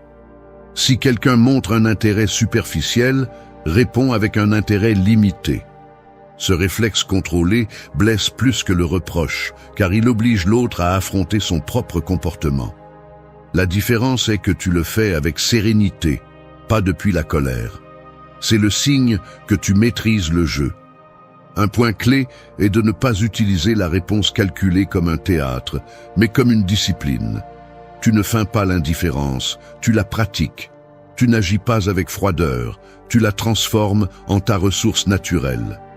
Au début, cela peut être difficile, car ton instinct te pousse à réagir, mais avec de la pratique, ton esprit s'habitue à s'arrêter, à réfléchir et à répondre avec précision. Cette transformation est ce qui fait de la stratégie une habitude. L'effet de cette attitude sur les autres est frappant. Celui qui pensait pouvoir t'ignorer et manipuler tes émotions découvre qu'il se trouve maintenant face à quelqu'un de froid, calculateur et en contrôle. Cette perception change complètement la dynamique, car tu n'es plus la proie qui court derrière, tu es maintenant le joueur qui déplace les pièces calmement. Et le plus déconcertant pour eux est qu'ils ne peuvent pas anticiper tes réponses, car tu as appris à briser le schéma de la réaction impulsive. Au final, la réponse calculée n'est pas seulement une tactique, c'est une déclaration de pouvoir. Cela signifie que tu as cessé d'être l'esclave de l'attention des autres et que tu as commencé à maîtriser le rythme de chaque interaction. Et cette maîtrise, construite avec silence, patience et stratégie, est ce qui renverse le jeu en ta faveur. Parce que tu n'es plus celui qui cherche la reconnaissance, ce sont eux qui commencent à chercher la tienne, pris au piège dans le labyrinthe qu'ils ont autrefois essayé d'utiliser contre toi. Un homme ne perd pas le respect d'une femme par manque d'argent ou parce qu'il n'a pas le corps parfait. Il le perd lorsque son état d'esprit se brise, lorsque ses attitudes révèlent un besoin, une peur et une faiblesse. Et voici la vérité que beaucoup évitent. Les femmes ne fuient pas un homme pour ce qu'il a, mais pour ce qu'il projette à chaque geste, chaque mot et chaque réaction. Avoir besoin d'approbation, craindre le rejet, chercher une validation constante, donner des explications inutiles, mettre la femme sur un piédestal, éviter le conflit et faire trop d'efforts pour plaire. Ce sont les 7 attitudes qui détruisent le respect et l'attraction. Elles se déguisent en amour, mais en réalité, elles sont des chaînes d'insécurité. Et une femme ne peut pas admirer un homme qui s'enchaîne lui-même. La force qui éveille une véritable attraction n'est pas dans ce que vous montrez à l'extérieur, mais dans ce que vous maîtrisez à l'intérieur. Un homme qui sait rester ferme, qui parle clairement sans se justifier, qui fait face au conflit avec sérénité et qui vit avec un but n'a pas besoin de mendier quoi que ce soit, car sa seule présence transmet la conviction. Le stoïcisme enseigne que le véritable pouvoir commence dans l'esprit. Si vous maîtrisez vos pensées, vous maîtrisez votre vie. Si vous contrôlez vos émotions, vous retrouvez votre respect. C'est le chemin pour cesser de paraître faible et commencer à inspirer l'admiration. Restez, car dans cette vidéo, nous allons dévoiler ces attitudes qui font qu'un homme perd sa force face à une femme. Et, plus important encore, nous verrons comment les éliminer avec des pratiques stoïciennes que vous pouvez appliquer dès aujourd'hui pour retrouver votre respect, votre attraction et votre leadership. 1. Valide-toi de l'intérieur. Un homme qui cherche la validation à l'extérieur est comme un voyageur perdu qui tend la main en espérant que quelqu'un lui offre une carte.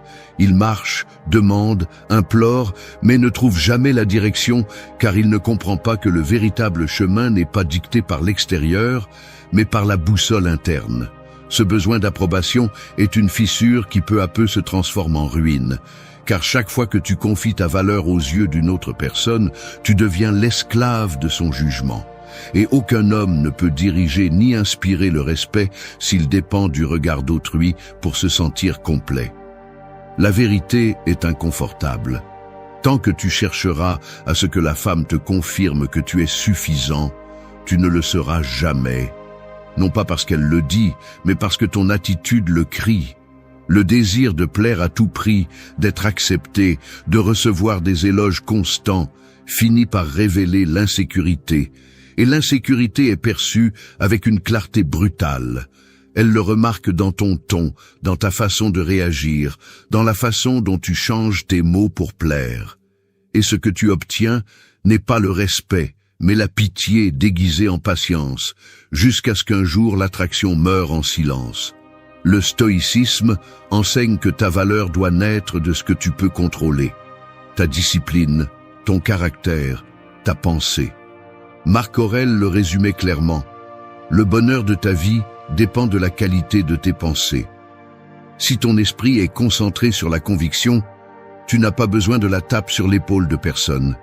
La validation devient un luxe, pas une nécessité. Comment éviter de tomber dans le piège de la recherche d'approbation ? D'abord, commence à reconnaître tes réalisations en privé. Tu n'as pas besoin d'un applaudissement externe pour célébrer ce que tu as accompli. Écris-le dans un journal, donne-toi du crédit sans arrogance, reconnais ce que tu as bien fait et aussi ce que tu peux améliorer. Cette pratique renforce l'esprit parce que tu apprends à être ton propre juge. Deuxièmement, Pratique le silence quand tu ressens l'urgence de te vanter ou de te justifier. Si tu arrives à maîtriser cette impulsion, tu remarqueras comment l'anxiété diminue et ta présence gagne en poids. Un homme qui n'a pas besoin de parler pour être entendu démontre la sécurité. Troisièmement, fixe-toi des petits objectifs et réalise-les avec discipline.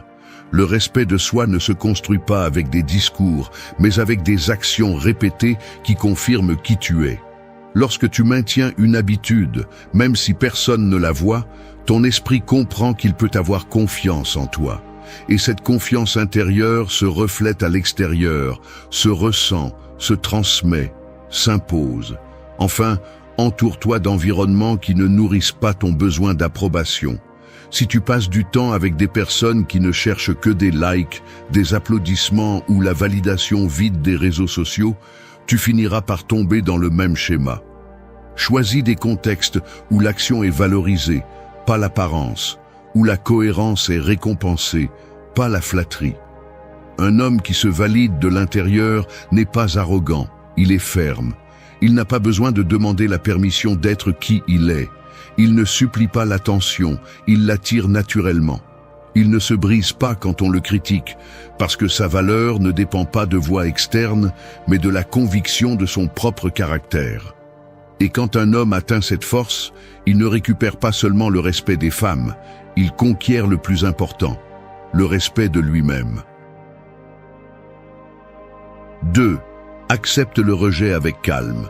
Le rejet est comme une porte qui se ferme devant toi quand tu pensais que tu allais entrer sans problème.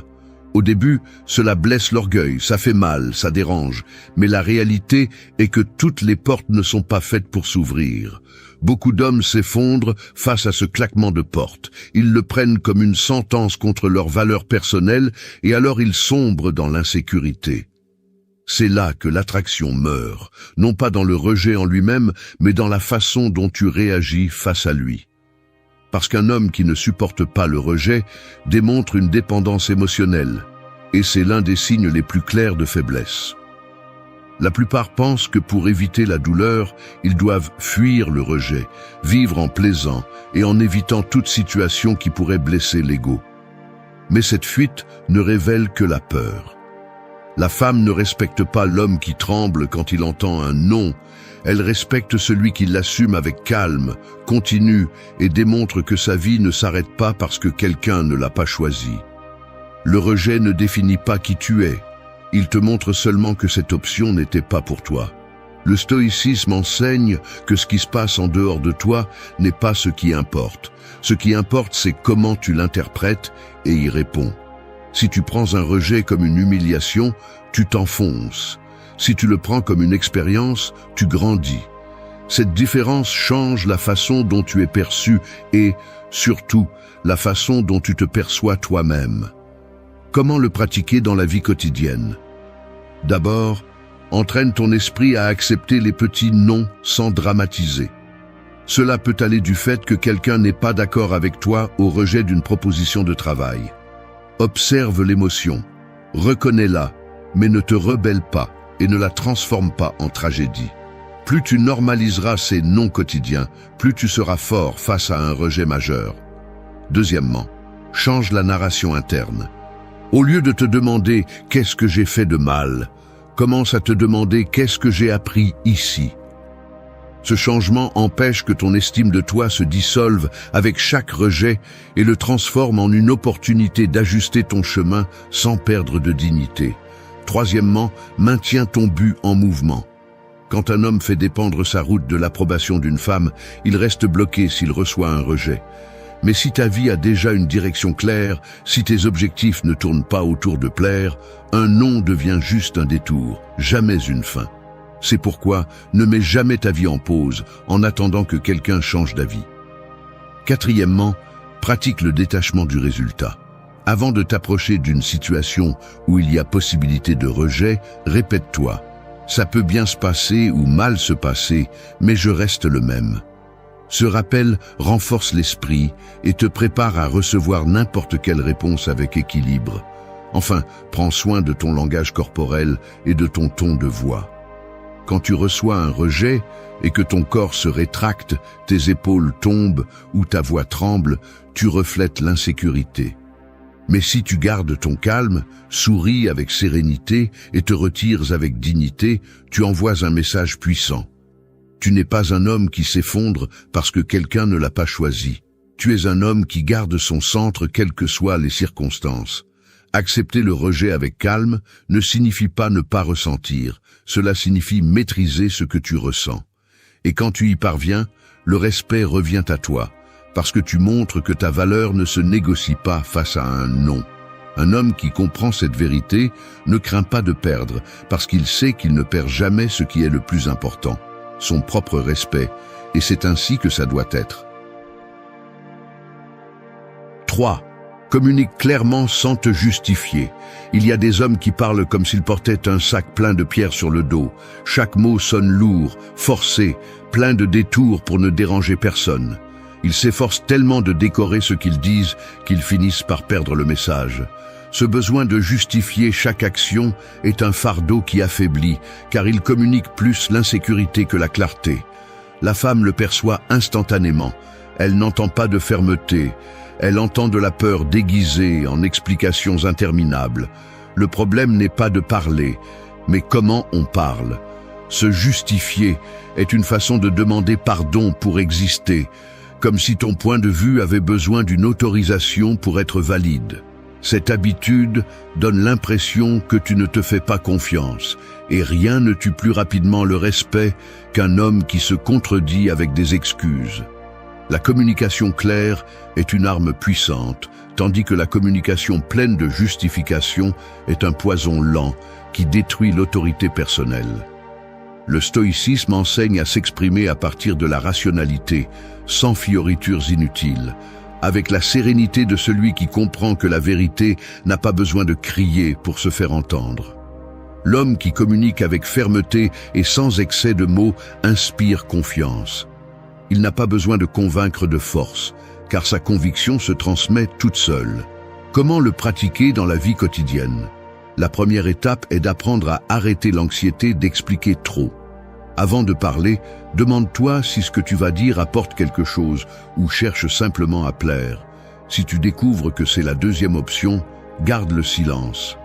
Avec le temps, tu entraînes ton esprit pour que chaque mot ait du poids et ne soit pas un remplissage pour chercher l'acceptation.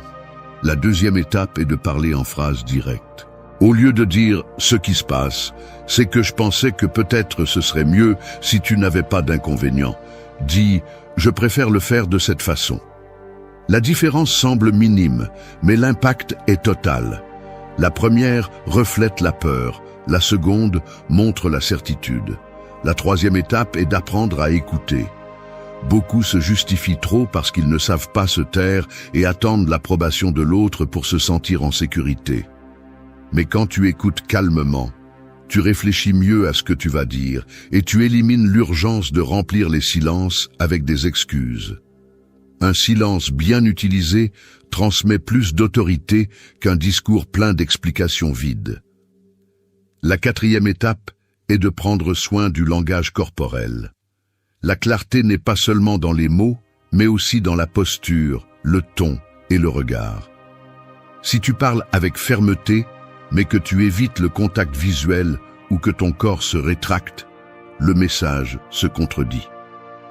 La cohérence entre ce que tu dis et comment tu le dis est ce qui donne de la solidité. La cinquième étape est d'accepter que tu ne convaincras pas toujours. Tu n'as pas besoin de te justifier pour que quelqu'un soit d'accord avec toi. La clarté se maintient même lorsque l'autre ne partage pas ton opinion. Apprendre à rester ferme dans ta position, sans tomber dans le besoin de justifier chaque détail, est une marque de respect de soi. Quand tu élimines la justification constante et que tu parles clairement, tu cesses de sonner comme quelqu'un qui implore l'acceptation et tu commences à projeter du leadership. La femme qui t'écoute remarque la différence. Tu n'es pas un homme qui se complique pour plaire. Tu es quelqu'un qui s'affirme à partir de la sécurité de ses convictions. Et cette fermeté, bien plus que les mots doux ou les discours élaborés, est ce qui éveille le respect et maintient l'attraction vivante. 4. Considère la femme comme ton égale. L'erreur de nombreux hommes est de voir la femme comme une statue de marbre placée au sommet d'un piédestal. Ils l'admirent de bas, l'entourent de fleurs et de compliments, et vont même jusqu'à s'agenouiller en espérant être remarqués. Cette image semble romantique, mais en réalité, c'est un piège. Car lorsque tu places quelqu'un au-dessus de toi, tu te places inévitablement en dessous. Et aucun homme qui se minimise ne peut aspirer au respect ni à une véritable attirance. La mentalité de piédestal transforme la femme en juge et l'homme en accusé, transforme chaque interaction en un examen qu'il doit réussir et le condamne à agir avec peur d'échouer. Elle ne l'a pas demandé, mais il lui a lui-même remis le pouvoir de décider de sa valeur. Le résultat est toujours le même. Il perd le leadership, il perd le respect, il perd l'étincelle qui attire. Car on ne peut pas inspirer quelqu'un à t'admirer si tu te présentes comme inférieur. Le stoïcisme enseigne à vivre en équilibre, ni au-dessus ni en dessous, mais au même niveau, reconnaissant la dignité que tous possèdent. Quand tu traites la femme comme ton égale, tu ne respectes pas seulement elle, tu te respectes aussi toi. Et cette parité crée un lien plus authentique, libre de jeux de pouvoir et de fausses idéalisations. Comment le mettre en pratique dans la vie quotidienne? La première étape est de changer le langage interne. Arrête de penser « elle est trop pour moi » ou « je dois m'efforcer d'être à sa hauteur ». Ce genre de phrase empoisonne ton esprit.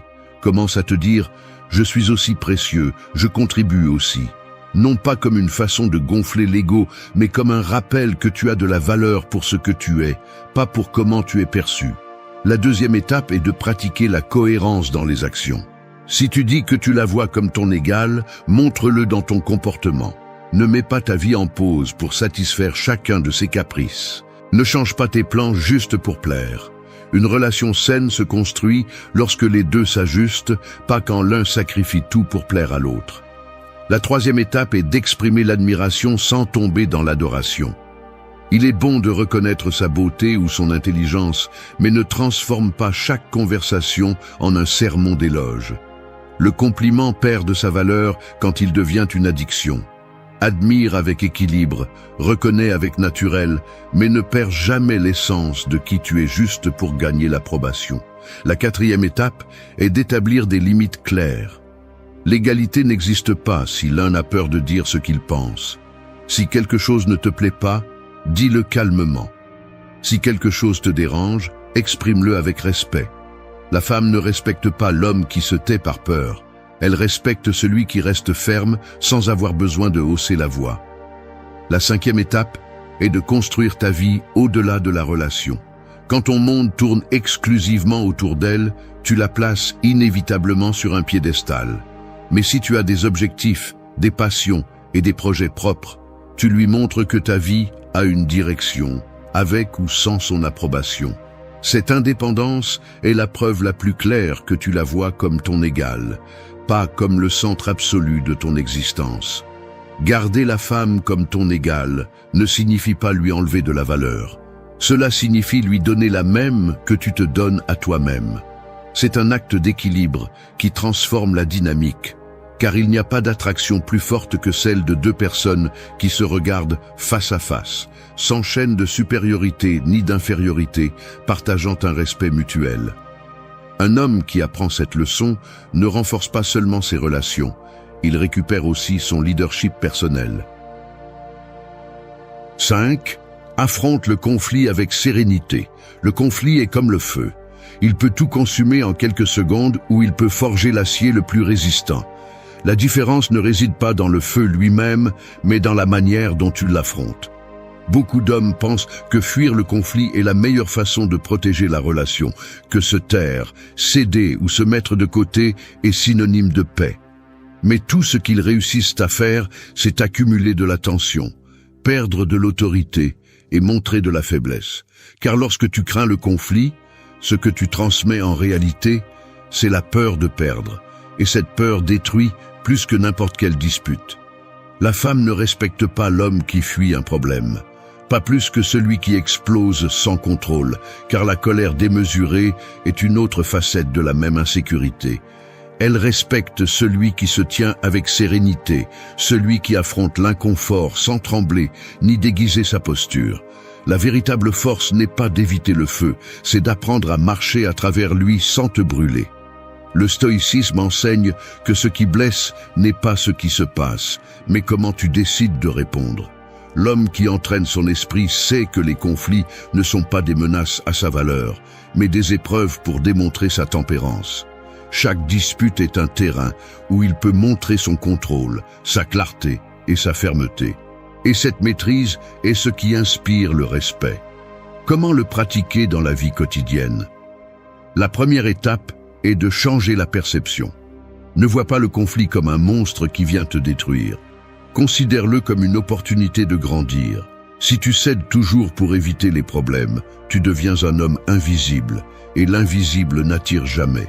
Chaque fois qu'un désaccord surgit, rappelle-toi que l'affronter avec calme renforce ton caractère. La deuxième étape est de contrôler le ton. La sérénité ne signifie pas un silence éternel, elle signifie une fermeté sans cri. Parle clairement, sans détour, et garde la voix stable. Un mot dit avec calme vaut plus que 1000 dits en colère. Ton ton doit refléter la sécurité, pas le désespoir. La troisième étape est d'écouter avant de répondre.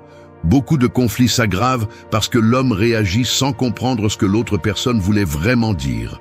Écoute attentivement, attends, réfléchis, puis réponds. Cette brève pause est la différence entre démontrer la maturité ou révéler l'insécurité. La quatrième étape est de fixer des limites sans menace. Si quelque chose franchit la ligne de ce que tu considères acceptable, exprime-le clairement. Il n'est pas nécessaire d'intimider. Il suffit d'être ferme. Un homme qui établit des limites montre qu'il se respecte lui-même, et c'est l'un des signes les plus puissants de leadership. La cinquième étape est d'apprendre à te retirer quand c'est nécessaire. Affronter le conflit avec sérénité ne signifie pas combattre chaque bataille jusqu'à la fin.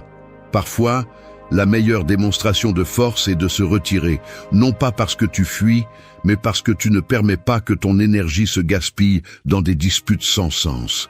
La sérénité se manifeste aussi dans la capacité à lâcher prise.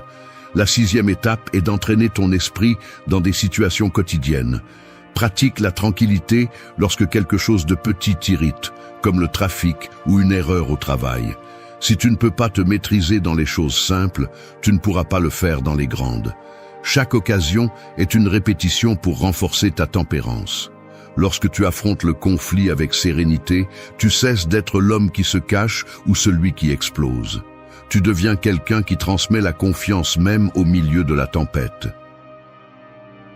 6. Apprenez à dire non sans culpabilité. Il y a des hommes qui vivent comme s'ils étaient un distributeur automatique ouvert 24 heures sur 24. Toujours disponibles, toujours en train de dire oui, toujours en train de sacrifier leur temps et leur énergie pour plaire aux autres. Au début, cela semble noble, cela semble généreux, mais avec le temps, cela devient une condamnation. Parce que celui qui ne sait pas dire non finit par être utilisé, usé et sans respect. Une femme perçoit cette attitude comme une faiblesse déguisée en gentillesse et ne tarde pas à perdre son admiration pour celui qui n'a pas le courage de fixer des limites. Dire non n'est pas de l'égoïsme, c'est du respect de soi. C'est la façon la plus claire de montrer que votre vie a une direction, que vous n'êtes pas prêt à trahir vos principes pour plaire. Un homme qui s'excuse chaque fois qu'il essaie de défendre son espace ou qui cède par peur de déranger devient prisonnier de son besoin d'approbation. Et ce qui est perçu dans la pratique, c'est la soumission, pas l'amour. Le stoïcisme enseigne que le véritable contrôle réside dans ce que vous décidez d'accepter et ce que vous décidez de rejeter. Vous n'avez pas de pouvoir sur ce que les autres veulent de vous, mais vous en avez sur ce que vous êtes prêt à donner. Lorsque vous comprenez cela, dire non cesse d'être un poids et devient une déclaration de liberté. Comment le mettre en pratique dans la vie de tous les jours? La première étape est d'éliminer la culpabilité associée au non. Rappelez-vous que chaque fois que vous dites non à quelque chose que vous ne désirez pas, en réalité vous dites oui à ce qui compte vraiment. Ce changement de perspective transforme l'acte en un geste d'engagement envers vous-même. La deuxième étape est de pratiquer la fermeté dans les petites choses. Dites non à un plan qui ne vous intéresse pas, à un engagement qui vous enlève plus qu'il ne vous apporte, à une faveur que vous savez que vous ne pouvez pas accomplir sans sacrifier votre paix. Chaque non que vous prononcez clairement renforce votre caractère. Et avec le temps, cela devient naturel. La troisième étape est de faire attention au ton sur lequel vous dites non. Vous n'avez pas besoin d'excuses interminables, ni d'explications détaillées. Une phrase claire suffit. Je ne peux pas. Je ne suis pas intéressé. Je préfère ne pas le faire. Plus vous embellissez le refus, plus vous donnez de place à d'autres pour essayer de vous manipuler. Le pouvoir du non réside dans sa simplicité. La quatrième étape est de comprendre que votre temps est limité. Chaque oui que vous donnez sans y penser vole de l'énergie et de l'espace à vos propres projets. Lorsque vous acceptez tout par peur de déranger, en réalité, vous vous dites non à vous-même. Demandez-vous toujours si ce que vous acceptez vous rapproche de ce que vous voulez construire ou vous en éloigne. La cinquième étape est d'observer qui réagit mal à votre non.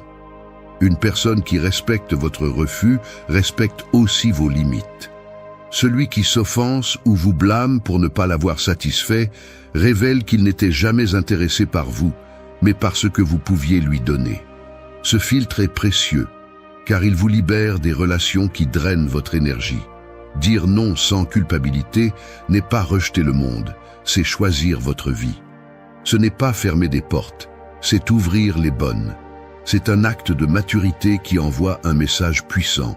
Je ne suis pas ici pour plaire à tout le monde, je suis ici pour vivre en cohérence. Et lorsqu'un homme apprend à le faire, il gagne non seulement le respect des autres, mais quelque chose de beaucoup plus important, le respect de lui-même.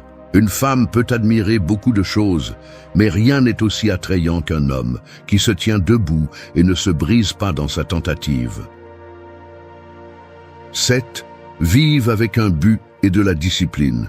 Il y a des vies qui ressemblent à des feuilles sèches emportées par le vent, allant d'un côté à l'autre sans direction fixe, obéissant à chaque courant qui souffle. C'est ainsi que vivent beaucoup d'hommes, sans un but clair, sans une direction définie, se laissant emporter par des désirs momentanés et par le besoin de plaire. Ce manque de structure non seulement éteint l'attraction, mais érode aussi le respect. Car il n'y a rien de plus faible aux yeux d'une femme qu'un homme qui ne sait pas où il va ni ce qu'il veut construire. La discipline et le but ne sont pas des luxes pour quelques-uns. Ils sont la base sur laquelle un homme solide se construit. Celui qui vit seulement d'impulsions et d'émotions devient l'esclave de son environnement. Mais celui qui vit avec un but devient maître de lui-même. Et voici le détail que beaucoup oublient. L'attraction réelle ne naît pas des cadeaux, des flatteries, ni des efforts désespérés pour plaire. Elle naît de la fermeté de caractère, de la clarté des objectifs et de la cohérence des actions. Le stoïcisme enseigne à vivre chaque jour comme s'il s'agissait d'un pas vers la grandeur personnelle. Marc Aurèle écrivait dans ses méditations que nous ne devrions pas perdre de temps en discussions inutiles, mais nous concentrer sur ce que la nature nous a donné comme devoir. Ce devoir dans la vie moderne se traduit par la construction avec discipline de ce qui donne un sens à votre existence. Comment le pratiquer dans la vie quotidienne? La première étape est de définir clairement ce que vous voulez. Je ne parle pas de rêves vagues, mais d'objectifs concrets que vous pouvez traduire en action. Une femme peut respecter quelqu'un avec des objectifs, mais elle n'admirera jamais quelqu'un qui ne fait que parler d'eux et ne fait rien. Écrivez ce que vous cherchez à atteindre, établissez des priorités et organisez-les de manière à ce que votre énergie soit investie dans l'essentiel. La deuxième étape est d'organiser votre temps. Sans discipline, même le plus grand des objectifs reste une fantaisie. Établissez des horaires, créez des routines qui vous rapprochent de vos objectifs et respectez-les même si vous n'en avez pas envie. La force d'un homme se mesure à ce qu'il est capable de faire quand personne ne le voit et quand la motivation ne se présente pas. La troisième étape est de pratiquer l'autocontrôle. Ne tombez pas dans le jeu des distractions qui semblent inoffensives, car ce sont ces petites fuites d'énergie qui construisent la faiblesse. Apprenez à vous dire non, à renoncer à ce qui vous éloigne de votre chemin, à privilégier ce qui construit plutôt que ce qui distrait. Cette cohérence interne se projette vers l'extérieur et est perçue comme de la sécurité. La quatrième étape est de maintenir la constance même lorsque les résultats tardent. Beaucoup d'hommes abandonnent au premier obstacle et cherchent des raccourcis faciles. Mais chaque fois que vous abandonnez ce que vous avez commencé, vous envoyez un message à votre esprit. Vous ne pouvez pas avoir confiance en vous. La discipline, en revanche, renforce votre confiance en vous et renforce votre respect de vous-même. La cinquième étape est de vivre avec les yeux fixés sur l'héritage et non sur la gratification immédiate. Demandez-vous quelle empreinte vous voulez laisser et agissez en conséquence. Cette vision transforme vos décisions et élimine le besoin d'approbation externe. Vous ne vivez plus pour plaire, vous vivez pour construire. Vivre avec un but et de la discipline vous transforme en quelqu'un de ferme, de fiable et difficile à briser. La femme qui vous observe ne verra pas quelqu'un de perdu cherchant une direction en elle, elle verra quelqu'un qui marche déjà avec sa propre direction et qui peut l'inviter à partager ce chemin. Et c'est la différence entre être vu comme faible ou être respecté comme un leader. 8. Fais de l'indépendance ta marque de fabrique. Les chaînes les plus lourdes ne sont pas toujours visibles. Souvent, elles sont invisibles, faites de nécessité et de dépendance. Il y a des hommes qui marchent avec ces chaînes attachées à leur cou, convaincus que sans la présence, l'attention ou l'approbation d'une femme, ils n'ont aucune valeur. Ils pensent que l'amour signifie tout donner, y compris leur liberté, et ne comprennent pas qu'ils projettent de la faiblesse. La dépendance n'attire pas, elle étouffe et finit par devenir la raison pour laquelle on perd le respect et l'admiration. L'indépendance ne signifie pas froideur ou manque d'affection, elle signifie avoir une vie propre qui ne s'effondre pas si quelqu'un part. C'est se tenir fermement avec un centre solide qui ne change pas selon l'humeur des autres. La femme ne cherche pas à être la maîtresse de ta vie, elle cherche quelqu'un qui peut marcher à ses côtés sans se perdre en chemin. Lorsque ton existence dépend d'elle, tu la places dans une position de pouvoir qu'elle n'a pas demandée, et tout ce que tu réussis à faire, c'est rompre l'équilibre. Le stoïcisme enseigne que la seule chose que tu possèdes vraiment, c'est ton esprit et tes actions. Tout le reste, y compris les personnes que tu aimes, appartient à un domaine que tu ne contrôles pas. Quand tu acceptes cette vérité, tu cesses de vivre avec la peur de perdre et tu commences à vivre avec une force intérieure. Cette indépendance te rend plus attirant, car la sécurité que tu projettes ne dépend pas de conditions externes. Comment s'entraîner à cette pratique au quotidien? La première étape est de construire ta vie au-delà de la relation. Consacre du temps à tes passions, à ton travail, à ton développement personnel. Si tout ton monde tourne autour de la femme qui est avec toi, elle devient inévitablement le centre de ton identité. Lorsque tu as tes propres projets, tu montres que ta vie a une direction même si personne ne t'accompagne. La deuxième étape est de prendre soin de ton cercle social. Un homme dépendant a tendance à abandonner ses amis, sa famille et ses activités pour être toujours disponible pour elle. Récupère ces espaces, entoure-toi de personnes qui t'inspirent et qui renforcent ton caractère. Une vie indépendante se construit en communauté, pas en isolement. La troisième étape est de renforcer ton économie et ta discipline financière. Il ne s'agit pas d'être riche, il s'agit de ne dépendre de personne pour couvrir tes besoins de base. Lorsqu'un homme se soutient lui-même, il transmet de la solidité. Et cette sécurité n'a pas besoin d'être expliquée, elle se voit dans chaque décision. La quatrième étape est de former l'esprit au détachement. Souviens-toi chaque jour que personne ne t'appartient et que tu n'appartiens à personne. L'amour se savoure avec liberté, pas avec des chaînes. Pratique la gratitude pour ce que tu as, mais sans crainte de le perdre, car la peur est ce qui alimente la dépendance. La cinquième étape est d'apprendre à apprécier la solitude. Si tu ne peux pas être avec toi-même, tu finiras toujours par chercher de la compagnie par désespoir, pas par choix. Consacre des moments à l'introspection, au silence, à te connaître. L'indépendance commence lorsque tu es capable d'être en paix sans avoir besoin de distractions externes. Faire de l'indépendance ta marque de fabrique ne signifie pas vivre isolé. Cela signifie aimer sans te perdre, partager sans dépendre, accompagner sans cesser de marcher sur ton propre chemin.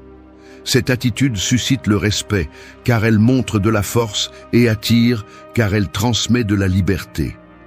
Un homme indépendant ne supplie pas pour rester dans la vie de quelqu'un, il choisit d'y être, et ce choix volontaire est ce qui fait que sa présence est beaucoup plus appréciée. Vivre en cherchant une validation externe, c'est comme respirer avec un réservoir emprunté. Tôt ou tard, il se vide et te laisse sans air.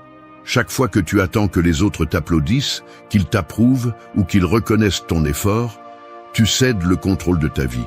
Et quand cette reconnaissance n'arrive pas, tu te sens vide, fragile et à la dérive. C'est le prix à payer pour vivre en dépendant du regard des autres. Ce que beaucoup ne comprennent pas, c'est que le rejet, la solitude et l'incompréhension ne sont pas des ennemis mais des portes qui te poussent dans la seule direction qui compte, vers l'intérieur de toi-même. La société t'a programmé pour croire que sans approbation tu ne vaux rien, que sans compagnie tu es incomplet, que sans être compris tu es perdu. Mais la vérité est autre. La véritable force naît lorsque tu apprends à te soutenir sans avoir besoin que quelqu'un d'autre le fasse pour toi. Accepter cela n'est pas confortable. Cela signifie affronter des silences qui font mal, accepter des regards qui jugent et supporter des rejets qui brûlent.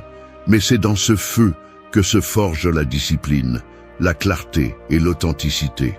Il ne s'agit pas de devenir froid ou distant, mais de comprendre que le pouvoir de ta vie ne peut plus dépendre d'applaudissements volatiles. Le détachement n'est pas de l'indifférence, c'est du respect de soi. Cette vidéo n'est pas pour plaire, elle est pour ouvrir les yeux. Ici, tu ne vas pas entendre de belles phrases conçues pour te rassurer. Ici, tu vas trouver un rappel brutal. Si tu continues à vivre en fonction de la validation externe, tu resteras esclave. Mais si tu oses la laisser derrière toi, tu découvriras qu'en toi existe une force qui ne se brise ni avec le rejet, ni avec la solitude, ni avec l'incompréhension. Reste jusqu'à la fin.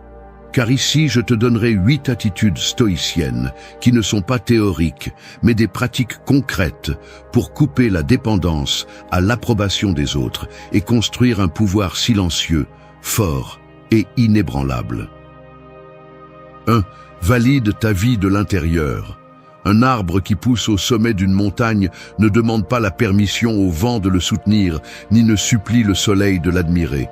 Il étend simplement ses racines en silence, tire sa force de la terre et se dresse fermement contre la tempête. Cet arbre ne cherche pas de validation. Il n'a pas besoin que quelqu'un l'applaudisse pour grandir, car il sait que sa force vient de l'intérieur. Il en va de même pour ta vie, si tu veux cesser de vivre enchaîné à l'approbation externe. Tant que tu continues à mesurer ta valeur en fonction de ce que les autres disent ou taisent, tu construis ton identité sur un terrain fragile qui s'effondre à la moindre parole de rejet. Depuis notre plus jeune âge, on nous apprend à chercher la reconnaissance, une bonne note à l'école, un signe d'approbation des parents, un éloge des amis. Petit à petit, sans nous en rendre compte, cette quête devient une addiction. Tu commences à dépendre des regards, des commentaires et des gestes qui valident chaque pas que tu fais. Et lorsque cette validation n'apparaît pas, le vide s'ouvre comme un abîme sous tes pieds. Mais ce que personne ne te dit, c'est que ce besoin ne finit jamais, car l'approbation externe est un puits sans fond. Même si tu reçois des applaudissements aujourd'hui, demain tu ressentiras à nouveau le même vide, cherchant désespérément une autre reconnaissance pour combler le silence intérieur. Valider ta vie de l'intérieur signifie rompre avec ce cycle. Cela signifie arrêter de mendier ce que seul toi peut te donner. Il ne s'agit pas de devenir arrogant ou de fermer les oreilles à tout conseil, mais de reconnaître que ta valeur ne peut pas dépendre de quelque chose d'aussi volatile que l'opinion des autres. Quel sens y a-t-il à être esclave des humeurs des autres? Aujourd'hui, ils peuvent te célébrer, demain, ils peuvent te mépriser, et si ton identité se construit sur ces oscillations, tu ne seras jamais maître de toi-même. La véritable force réside dans le fait que, même si personne ne t'applaudit, tu sais que ton effort a du sens. Que, même si personne ne comprend ton chemin, tu le parcours avec fermeté parce que tu sais pourquoi tu l'as choisi. La validation interne ne se construit pas d'un coup. Elle se cultive par des actes petits et constants. Chaque fois que tu tiens une promesse que tu t'es faite, tu votes pour ta propre confiance. Chaque fois que tu choisis d'avancer sans attendre l'approbation des autres, tu élèves un pilier de ta propre force. Tu n'as pas besoin de crier au monde ce que tu vaux. Tu as besoin de le prouver en silence à travers ta discipline, ta cohérence et ta capacité à te soutenir même en solitude. Ce processus est difficile car il oblige à affronter l'inconfort de ne pas être vu, de ne pas être reconnu, mais c'est aussi le seul chemin vers la liberté. Regarde autour de toi. La plupart vivent comme des feuilles emportées par le vent des opinions. Ils changent de cap en fonction de ce que les autres attendent. Ils s'effondrent face à une critique et cherchent constamment l'approbation pour se sentir vivant. Tu ne peux pas te permettre de continuer à jouer à ce jeu si tu veux être fort. Tu dois décider que ta vie est validée par ton propre jugement, pas par les applaudissements des autres.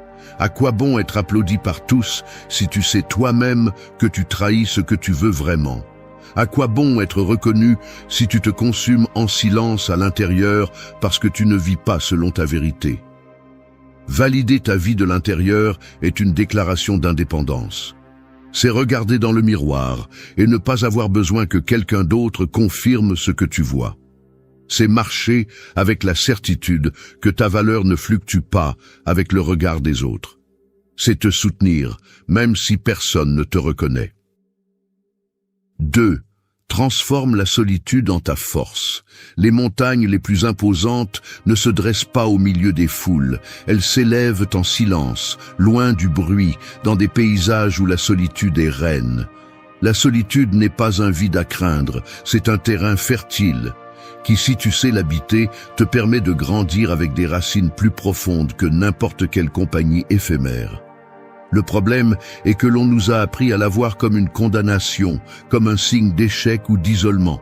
C'est pourquoi beaucoup fuient désespérément vers n'importe quel bruit, n'importe quelle distraction ou n'importe quelle relation afin de ne pas l'affronter. Cependant, celui qui ose rester dans la solitude découvre qu'il n'y a pas de punition en elle. Il y a du pouvoir. Pour transformer la solitude en force, la première chose est de cesser de la voir comme un espace de manque et de commencer à la traiter comme un champ d'entraînement. Ce n'est pas la même chose d'être seul que de se sentir vide. Être seul est une circonstance, se sentir vide est une décision qui naît de l'incapacité à donner du sens à ton propre temps. Quand tu apprends à remplir cet espace avec discipline, réflexion et action consciente, tu cesses de le craindre et commences à en profiter. Le deuxième conseil est d'apprendre à écouter ta propre voix sans peur. Le bruit de la société est constant et souvent tu préfères le suivre parce que faire face à ce que tu portes en toi peut être inconfortable. La solitude t'enlève les distractions et te laisse face à toi-même. C'est l'opportunité que tu dois saisir. Écrire tes pensées, méditer quelques minutes ou simplement t'asseoir en silence sont des actes petits mais puissants. Tu découvriras qu'en toi, il y a des réponses qui n'apparaissent jamais dans la foule, parce qu'elles n'émergent que lorsque tu n'as personne à impressionner ni à défendre. Une autre étape fondamentale est de créer des rituels dans tes moments de solitude. Il ne s'agit pas de t'enfermer sans but, mais de donner une structure à cet espace.